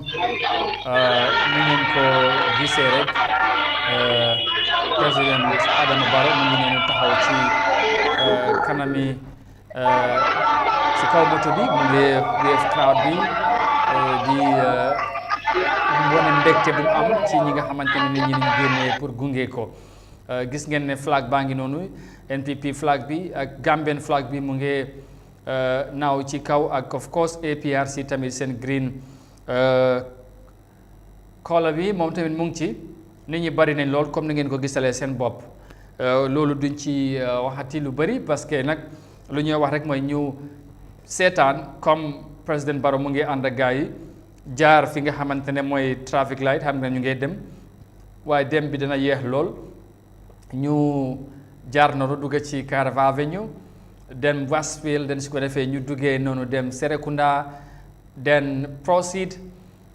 ci marché bi noonu den ñu toon dugga Bundun ñu soog a continuer ba ñëw Buuba Zone xam naa dina nekk a long day pour ñoom balaa ñu egsi because daanaka fukki waxtu teg na almost 20 minutes te xam naa balaa fii ba 1 o'clock ba 2 o'clock mun na am dina fekk ñu yegg bu fekkee ne gaawtu nañ tuuti what with this ambience ak nu ñoo doxee Binta nag tey xam naa affaire yi def ko xala sonal soj bi ak yooyu ak yaram bi léegi dafa xala jagat yi tuuti waa neexut tuuti waaye ba léegi rek ñu ngi fexe ñu leen di indile li nga xamante ne mooy xew-xew bi ak ni ngeen ko gisee noonu comme tey nomination bi fii lay yem xam naa ne AIC fu mu nekk nii denu leen si biir ñu war a continuer ñoom tamit seen liggéey bi parce que nag dañu war a càmbar kayit yi def si seen jàngat seet ñen ñoo jàll ak ñu jàllul balaa dimanche den ñu xam naka la waaye ñu fàttali la rek ne suba am na ñi nga xamante ne tamit wax nañ ne ñoom ñoo war a ñëw ñoom ñoo war a jeexal li nga xamante ne mooy nomination bi mooy ki nga xamante ne mooy independent candidate Papa Fall moom suba la war a ñëw ak ki nga xamante ne mooy National Unity Party ñoom tamit suba la leen jox rendez-vous den Democratic Party ñoom tamit ëllëg si ajuma bi incha allah ñoom ñetta ñoom leen schedule xoolal président Barrow mu ngi noonu mu ngi smile mu ngi ree am na ñi nga xamante ne mu ngi leen di wéef xam naa ne dina leen wan ne kontaan na waaye nag Binta li yëpp am na solo waaye li gën a am solo mooy coono bu nit ñi def du président Barrow rek ak ñeneen yi nga xamante ne Gambien si ñoom ñoo génn ku munta doon doore ko samedi ba léegi Gambien si ñu bëri dañ bàyyi seen yitte bàyyi seen soxla fàtte seen bopp ñëw ànd ak ñoom ci kaw motu la ñu éeg duñ dox duñ daw duñ coono yenn coono yi waaye ñi nga xamante ne tey ñoom ñoo nekk ci am yéene bi Gambien si bàyyi seen soxla ñëw di leen gunge buy président Barrow buy Mama Kandeh buy Lawyer Ousainou Darboe di Halifa Sallah di Essa Faal di keneen ñoom ñëpp nañ xam ne suba li yàlla munta dogal kim dënk réew mi na ngalla na gis Gambien si xam ne tey lii moom li gën a bari intérêt bi yëpp moom la ku munta doom ñoom ñoo tax ñuy sonn waaye Gambien si dafa am luñ bugga moo tax ñuy coono bu mel nii dafa am luñ soxla mooy yokkute dundin bu baax ñu gis ne ñoom tamit seen nekkin bu am solo ñu bañ a seet ñi nga xamante ne ñoom seen bopp ak seen famille ak ñi leen jege ñu fàtte réew mi foog naa loolu foog ñu fàttali ko te ñoom tamit ñu war nañ cee bàyyi xel. loolu lu am solo la. parce que luñ dee wax rek moo nekk maase si moo nekk doomi réew mi ñoo xamante ne ñoo leen dee support ñoo ci dee gën a soona soo gisee mbooloo mi yëpp ak doomi réew leen te ñii yëpp seen bugga pour président bi moo tax mu leen ñu ko toppa soo gisee mbooloo boo xamante ne moo génnoon tamit toppa Lawyer Ousainou Darboe tamit ngir cofeel bugga foog ne tamit dina mën a yóbbu réew mi from fu ñu nekk nii to another level mu loolu moo tax ñoom tamit di ko toppa keneen ak keneen even Mama Kandeh ñu ko toppa tamit the same thing waaye nag it's high time pour politiciens yi tamit ñu bàyyi seen xel si loolu parce que lu ma gis Gambia and other countries mooy léegi dañ dee xalafaate ñoo xamante ne ñoo leen teg foofu noonu suñ demee ba toog ñoo xamante ne ñoo leen fal suñ demee ba toog war nañ ñoo bàyyi seen xel si ñooñu bu baax youths yoo xamante ne ñoo nekk di toppa président Barrow fu mu nekk ne ak other political party yoo xamante ne ñoo leen toppoon youths yooyu noonu nekkuñ ne dañ ñàkk a jom nekkuñ ne amuñ lu ñoo def waaye dañu am óolute ak yaakaar si parti leader boobu noonu pour toppa leen pour gis ne ëllëg dina indi weccito boo xamante ne ñoom loolu lañ bugga wecci boo xamante ne loolu la gars yi nama as youths as women as elders as everybody ñoo xamante ne ñu leen di toppa dañu bugga dañu am lu ñu nama dafa mel ni they still not satisfied waaye foog nañ ne suñ leen joxee a chance dinañ try pour génnee lii loo xamante ne moo nekk coono réew mi fu mu toll nii Amadou lii rek moo tax xam naa most of these people ñuy toppa suñ political leaders yi waaye nag comme lu ma ko waxee rek waaye gars yi dañ dee fàtte nit ñi waruñoo fàtte masses ñoo xamante ne ñoo leen teg foofu noonu parce que ñii ñoo leen fal te mun nañ leen fal li absolutely mun nañ tey firnde baa ngi nii tey juróomi at ci gannaaw président Barrow bu mu jëmee State House géej naa def lu mel ni waaye tey soo gisee mu fexe mu lal ay plans ak ñeneen ñi nga xamante ne mooy opposition bi ñoom tamit ñu fexe seen lal seen plan ba fexe Gambien fu mu nekk ni am na jógee URR am na jógee CRR El Arab am na ñu jógee feneen ak feneen ñoom ñëpp dañ ñëw ñu fexe ñoom ñu dajale leen xam nañ ne suba ñi ñoo leen mun a xettali ñoom ñoo leen mun a dimbale nuñ leen soxlee nag tey buñ ne nit ki boo ko soxla tey mu ñëw taxaw la ba nga am li nga bugg a suba nga fàtte ko loolu dafay métti te Gambia si dañ deserve more than lu ñu am right now loolu nag ñoom ñooy determine tamit loolu parce que nag lu coow li bari yëpp Gambien si ñoom ñoo am di final say te on the 4th incha allah buñ demee si mbañ gàcce gi bu ñu ko waxee suñ duggee ci polling station si ñoom ñooy sànnil kiñ yaakaar ne parce que nag tamit diggéey bari na dégg nañ fi ku ne wax na tolluwaay réew mi yokkute war naa am ci dundin bi yokki di sécurité am na ñu ci am problème health system bi ñëpp xam ne loolu war nañ koo gën a yokka ci li nga xamante ne mooy ci education bi war nañoo ceeñ nu moo doxee nga wax ci wàllum li nga xamante ne mooy lu bëri tey boo seetee président Barrow sax moom ci boppam moom mi nga xamante ne moom moo toog di ci toogu bi nga xamante ne mooy di doxal réew mi xam na ne am na lu ko dese moo tax tey mu am taxawaat ci kanami Gambien di leen laajaat baati réew mi loolu nag buñ demee ba ñu toll foofu ñu xam ne mbir mi du moom du kenn di tamit ñu ko jege noonu di ko wax ne yow la mbir mi du foofu Gambien si la parce que tey loolu firnde bi bu yàggul la jógee toog waaye dina dellusiwaat ba léegi ci Gambien si tamit dem ci ruqaruxaani am fi nga xamante ne tey bu fa buggee dem foog ñu indi garaate fa moom mu am fu moo jaar waaye ñu fa dëkk nag xanaa ñooñu deserve nañ loolu yoon yu baax deserve nañ ndox yu bu set deserve nañ yu bëree bëri loolu nag tey te du moom rek ñeneen ñi ñëpp tey dañoo struggle criss cross fu nekk di dem di wax ak nit ñi lakk bu ñu dégg di leen wax ak ñoom di leen ñaax di leen ñaan waaye bu ñu demee ba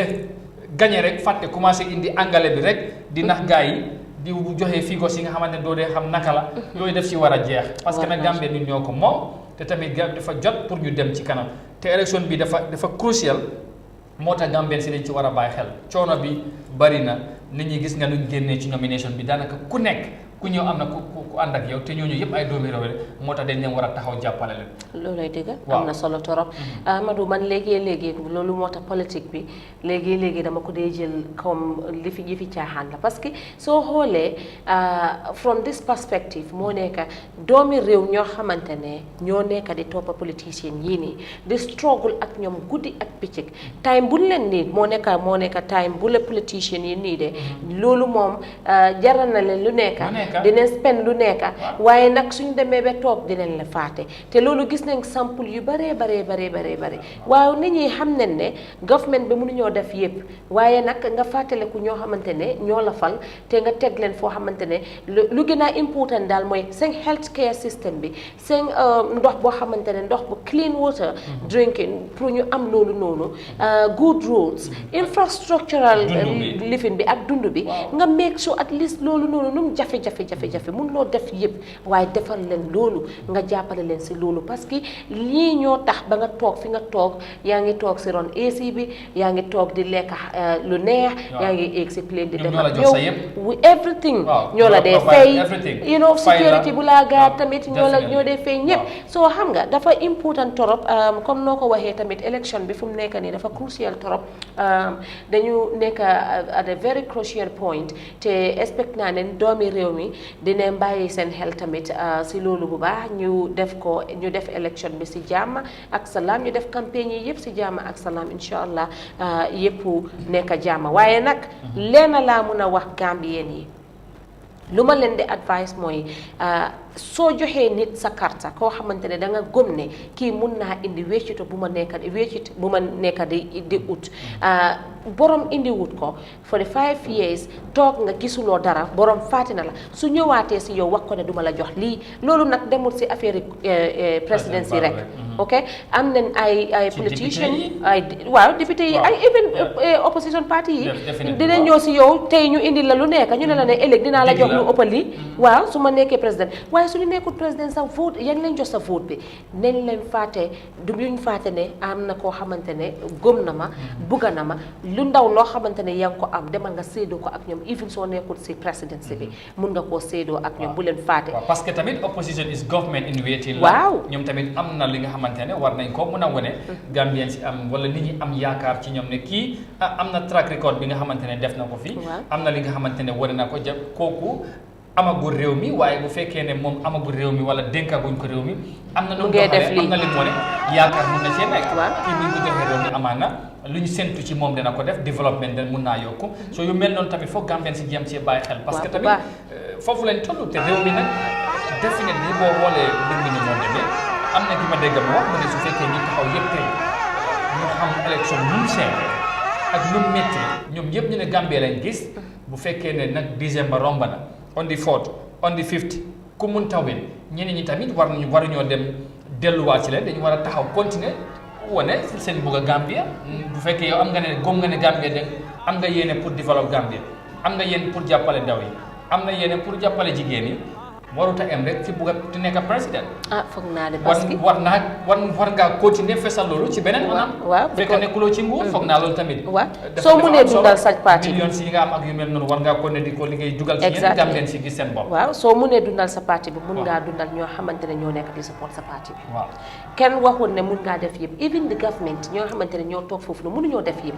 waaye nag sa supporters yi sa support base bi make sure ñooñu noonu at least even if you don't satisfy them 100%. Well, at least 50% be. Even whether you are in government, you are not in government, 50% of their needs fàttali ko nga defar leen loolu noonu gis nga Gambien bi dafa peaceful torop te dañu bugg a gis nga dañ doylu tey Amadou su ma ñëwoon si yow ma ne la dama soxla sa carte gis nga su nekkoon ne comme balaa tey sax bu ma la doon ñaan loolu su nekkoon démba amoon na lu baax lu ma seexoo woon ak yow rek yow di ma consider soo Gambien bi moo mel noonu mu ngoog soo nañ politicien yi war neen bàyyi seen xel si loolu trop parce que Gambien yi soo na nen fu mu nekk nii promises yi bari nen waaye promises yi dara lañ du def at the end of the day suñ ñëwee toog doy na waa mu ngi noonu ba léegi ñu fàttali rek ne yéen a ngi seetaan président Barrow nomination bi nga xamante ne def na ko tey gis ngeen ne mbooloo bi ba léegi ñu ngi ak moom ci yoon bi ñu war a dem wër ci biir dëkk bi am fuñ jaar laata ñu àgg fu ñu war a dem bu ba soon fii ci Latrikunda foofu lañ moo nekk destination final destination bi foofu lañ war a dajaloo def seen rally jigéen yi comme ñoom gis ngeen leen loolu ñoom ñoo nekk ci kanam ñoom gën a ci nañ bu baax a baax a baax Binta jigéen yi of course wane nga mbégte buñ gisee Marie Sock mu ñëw am yéene bokk ci jogante bi waaye mottalegut li nga xamante ne mooy kayit te suba moom moo deadline bi am na ñeneen tamit ñi nga xamante ne dañu waroon a ñëwaat man foogoon naa ne tey am na ñeneen ñi nga xam ne dañ ci profité ñëwaat xaw ma la dem nañ ci suuf yóbbu ko ci AIC fekk fesaluñ ko mun na am loolu def nañ ko bu fekkee nag loolu amul tey ak ëllëg lañ am jigéen ñi tey nuñ génnee ànd ak yeneen candidate góor yi ñu mel ni comme président Barrow ñu mel ni comme Ousseynou Dabo of course ñoom Kandeh ak ki nga xamante ne mooy ñoom docteur Cissé ñoom Essa Fall ak ñeneen ñi jigéen ñi nuñ fesee seen entourage yi ñu leen jàppale buñ ko defaloon Marie Sock konoon mu gën a am yaakaar waaye dafa mel ni jigéen yi góor yi la ñoo gën a jàppale. waaw waaye xam nga lu gën a am solo affaire dafa la contradictoire de lu gën a am mën naa am ñoom seen police gisuñ ko si Marie Sock mbaate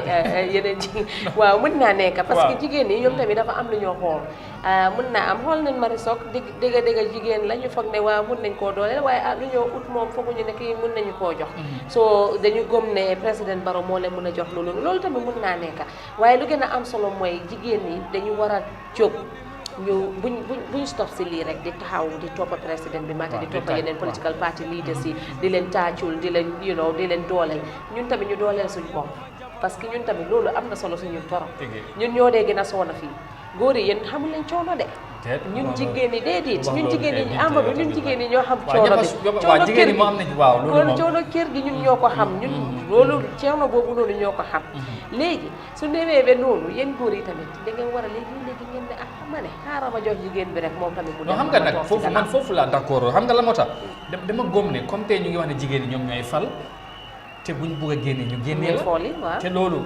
boot nañ fii li ma dégg First Republic yi First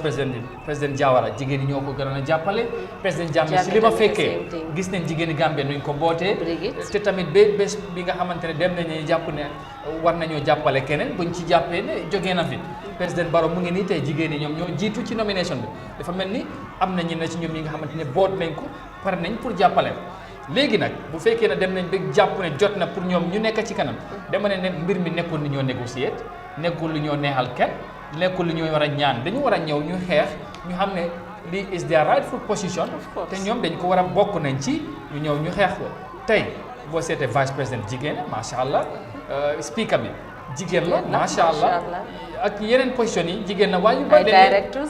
waaye dañ leen tànn nekku ne nit ñi ñoo leen dénk loolu président bi wala keneen moo leen gis mu tànn leen mu doy leen ñu teg leen suba bu leen fa neexee ne leen fa jële waaye député yi nga xamante ne nit ñi ñoo leen fay kenn sañu rek mu génne leen for exemple lu xewoon ak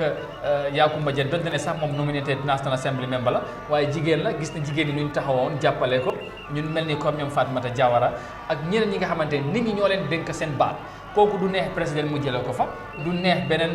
keneen mu jëlee ko fa waaye nag bu fekkee ne yow amuloo loolu fekkee yow li la fa teg mooy baati nit wala sañ-sañ nit loolu daanaka dëgërul waaye ñu fàttale tamit jigéen yi foog ñu jéem a fexe jigéen nañ naka la ñoo gën a sooboo ci géopolitique bi ñu xeex comme góor yi gis nga Sénégal loolu mu ngi gën a yokk soo bu fekkee ne ñu ngee bàyyi xel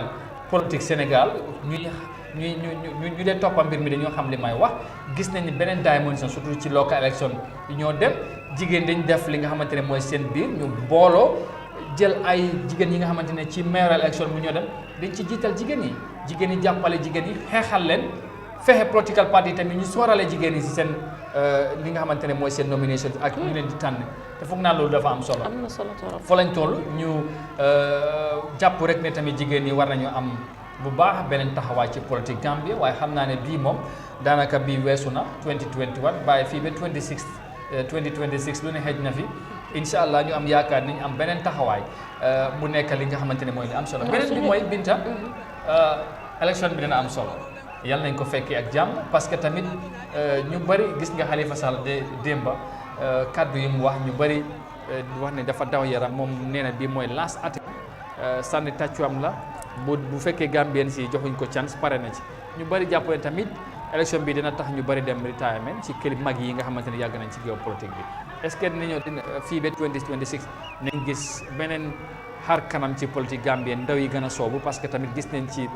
nomination bi young people yu bëri feeñ nañ ci am nañ yéen taxaw bugga ci élection bi bokka ci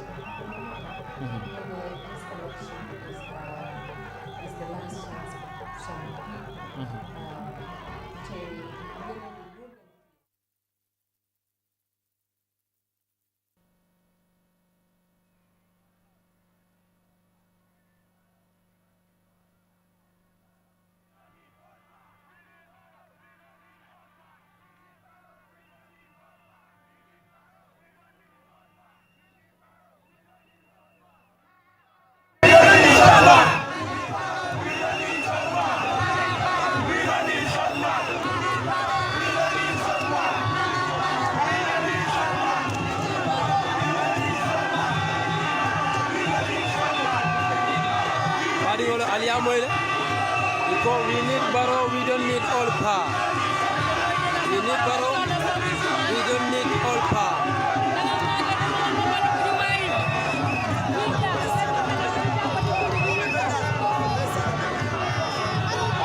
Nyimbe mu yitandika ako mol mun nyato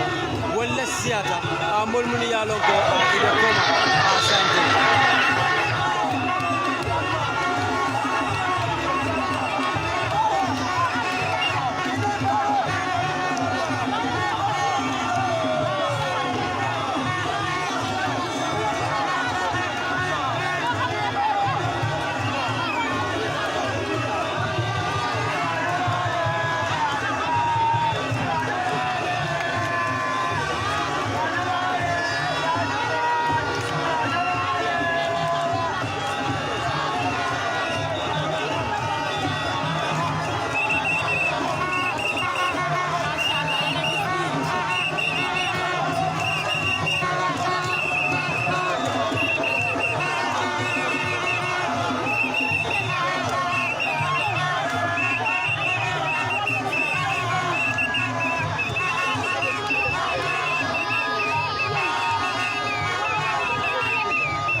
Mbadiŋolu mbaliye damento wolem bakawti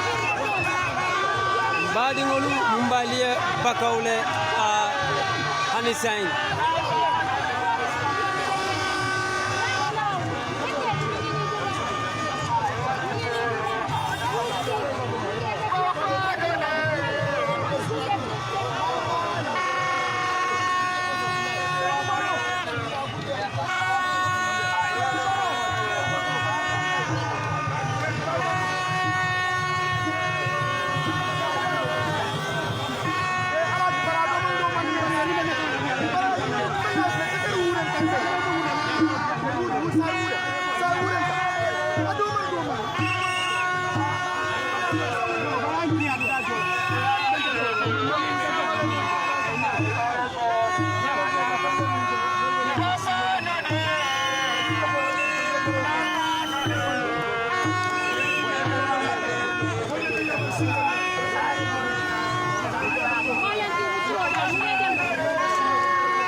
His Excellency be koma ka itande Allah doron a mansa o ka darja bagal president o ka darja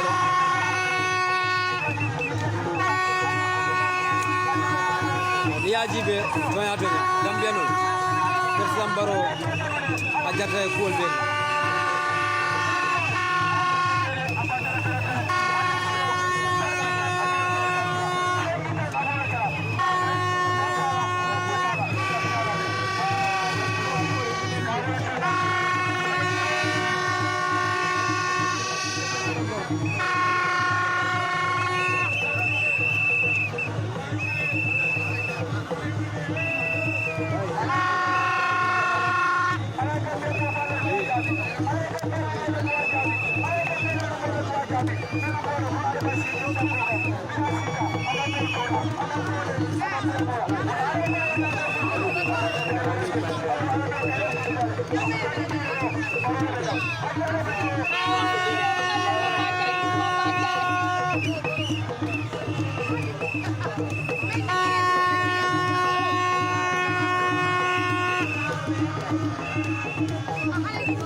bari ngolu nakanga bubar sono wale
baɗigol hani santoron mbalie a bakaw kenantin mbita kan ka bobo sono a wali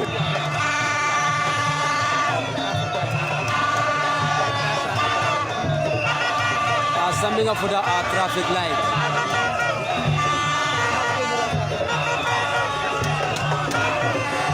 Kairaba Avenue la traffic light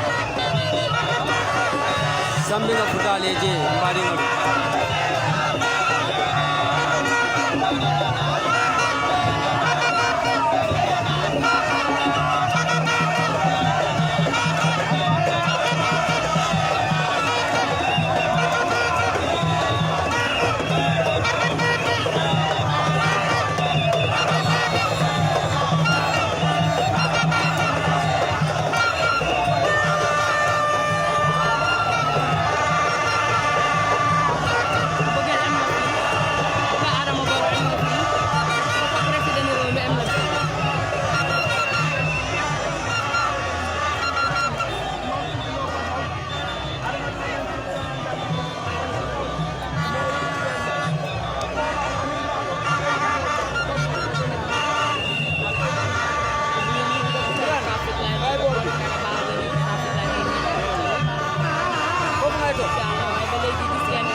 koo dindi wax naa leen Olof Njaay mu ne kuy door a mun kuy saaga ñun yuuxuwul sawti mbaw bi ñun nit da teg ba bés bi jot ñu woon leen fiñ mu ñëwee ak luñ ko munee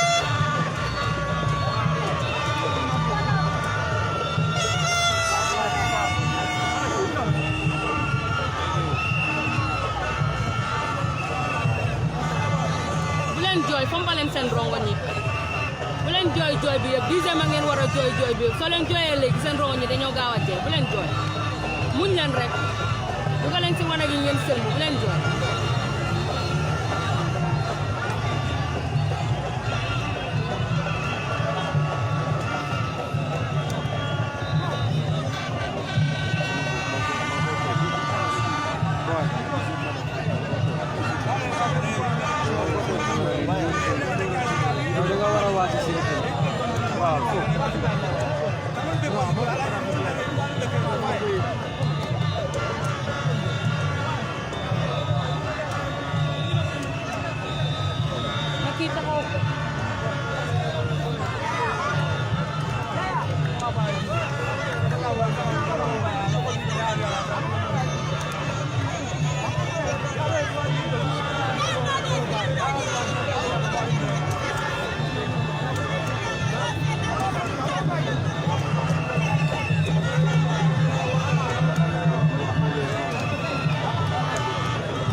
mbali wolu mumbe ñaato wala siata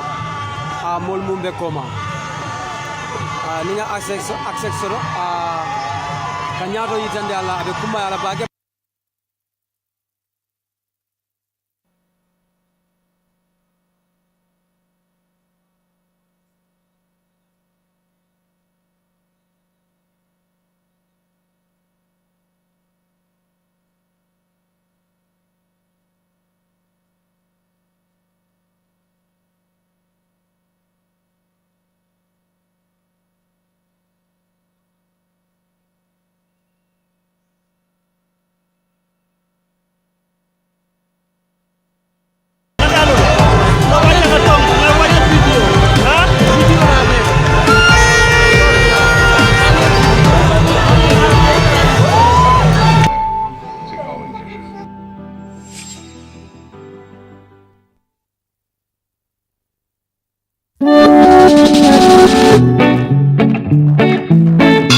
Star GSM has new arrivals of home appliances with 2 years warranty and a promotion on 2-way gas cooker, gas or electric at a cost of $10,000, which used to be $17,000,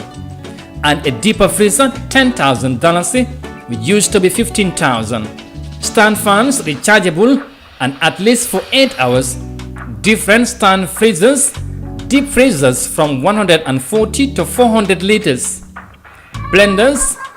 original flat screens from 32 inches to 65 inches. At Star GSM, their appliances are original, durable, modern and energy saving. Star GSM also have sports shoes, Timberland and Scandals. Original perfumes from India, Churai and Andy Churai from Dubai. Star GSM offer its customers 25% discount on all smartphones, simple phones and HD receivers for national security forces, police, paramilitary, immigration, armed forces, customs, navy, etc. They also have maize powder, Dugula, at $900 per bag or $100 per kilo.